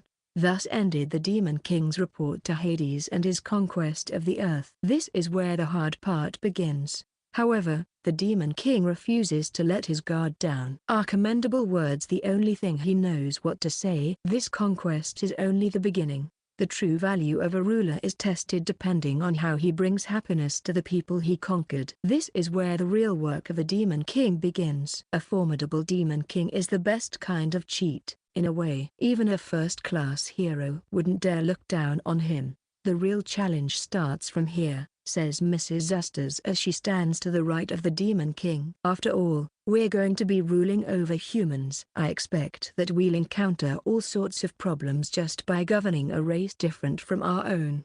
The human kingdom's regime hasn't completely collapsed yet. There are still several small but smoldering problems that mustn't be left unattended, says Mrs. Glazier to the left of the Demon King. Hey, don't bring up political problems in front of Lord Saint, says the Demon King to rebuke them.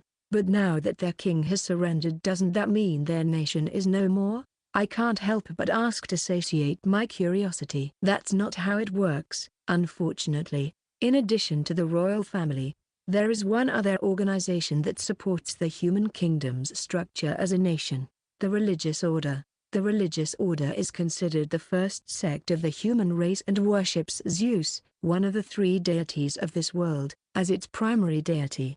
Each race strongly worships the god that created them, so their respective orders also have a naturally strong influence. In fact, the human race's church is its own independent body, so it can be called their order as a whole. I've heard that they built their headquarters far away from the royal capital, where they prospered enough to become the second capital. They were also heavily involved in national politics, having things done their way and reaping huge profits. The members of the religious order control each and every thaumaturgical magic granted to them by Zeus. It seems they monopolize this blessing, so their existence is tremendously significant. In a way, they're no less than the royal family. If we don't destroy them, gaining total control over the human race will never be fully realized, says Mrs. Zusters. We advised both the royal family and the religious order to surrender to us. And though the king agreed, the head of the church and the rest of the cardinals, don't tell me, all fled at once. And it seems that no one has caught sight of them since then.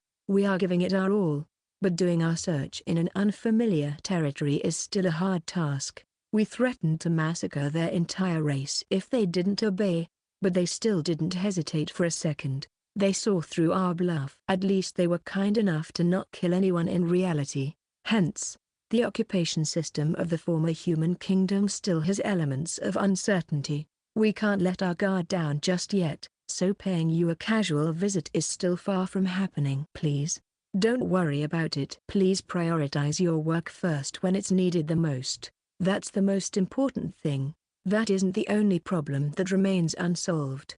The conversation started to shift in a strange direction. And for some reason, I feel dubious about it. It's about the royal family that we captured. It wasn't just the king, naturally, says Mrs. Zusters as she takes over for the hesitant Demon King. The king's siblings and children are also part of the royal family. There's no reason why we should just let them roam freely. That's true, but a prince is a king's rightful heir to the throne. After all, if they kill the king and let the prince escape, Their efforts will be naught the moment the prince declares he has succeeded his father. Fortunately, we were able to detain all of the king's relatives promptly.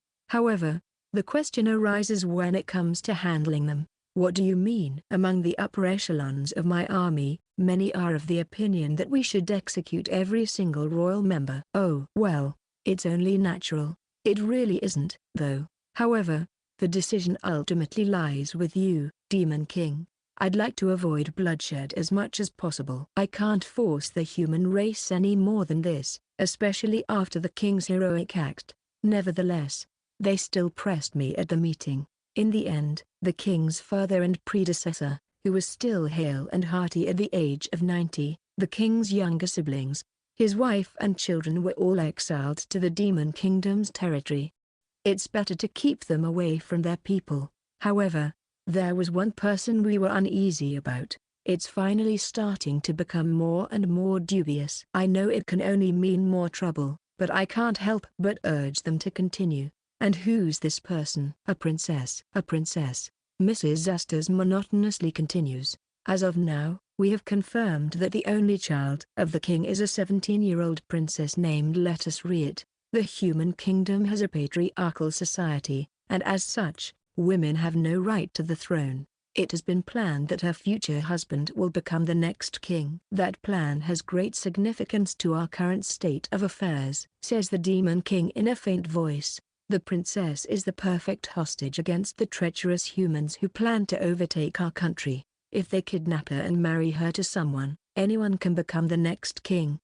Mrs. Glazier grumbles. Many were of the opinion that the princess' life mustn't be spared as she poses the greatest threat among the royal family, Mrs. Zasters admits.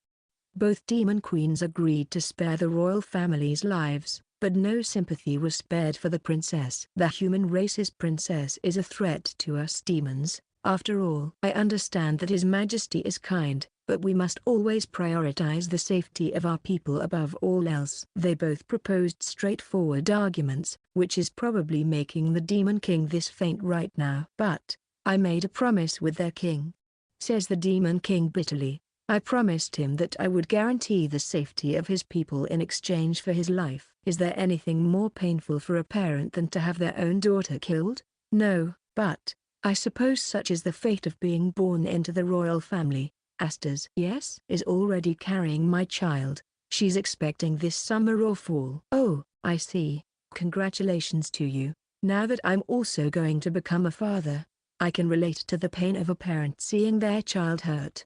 I can't just turn my back on the king who has shown his admirable resolve, nor do I want to. I've been trying to find a way to solve this. It can't be helped. I get what the Demon King wants to say, or rather, what he wants to ask for. He's too modest to say it himself, so I'm going to take the initiative here. I understand. We'll look after her here on my farm. End of Volume 3.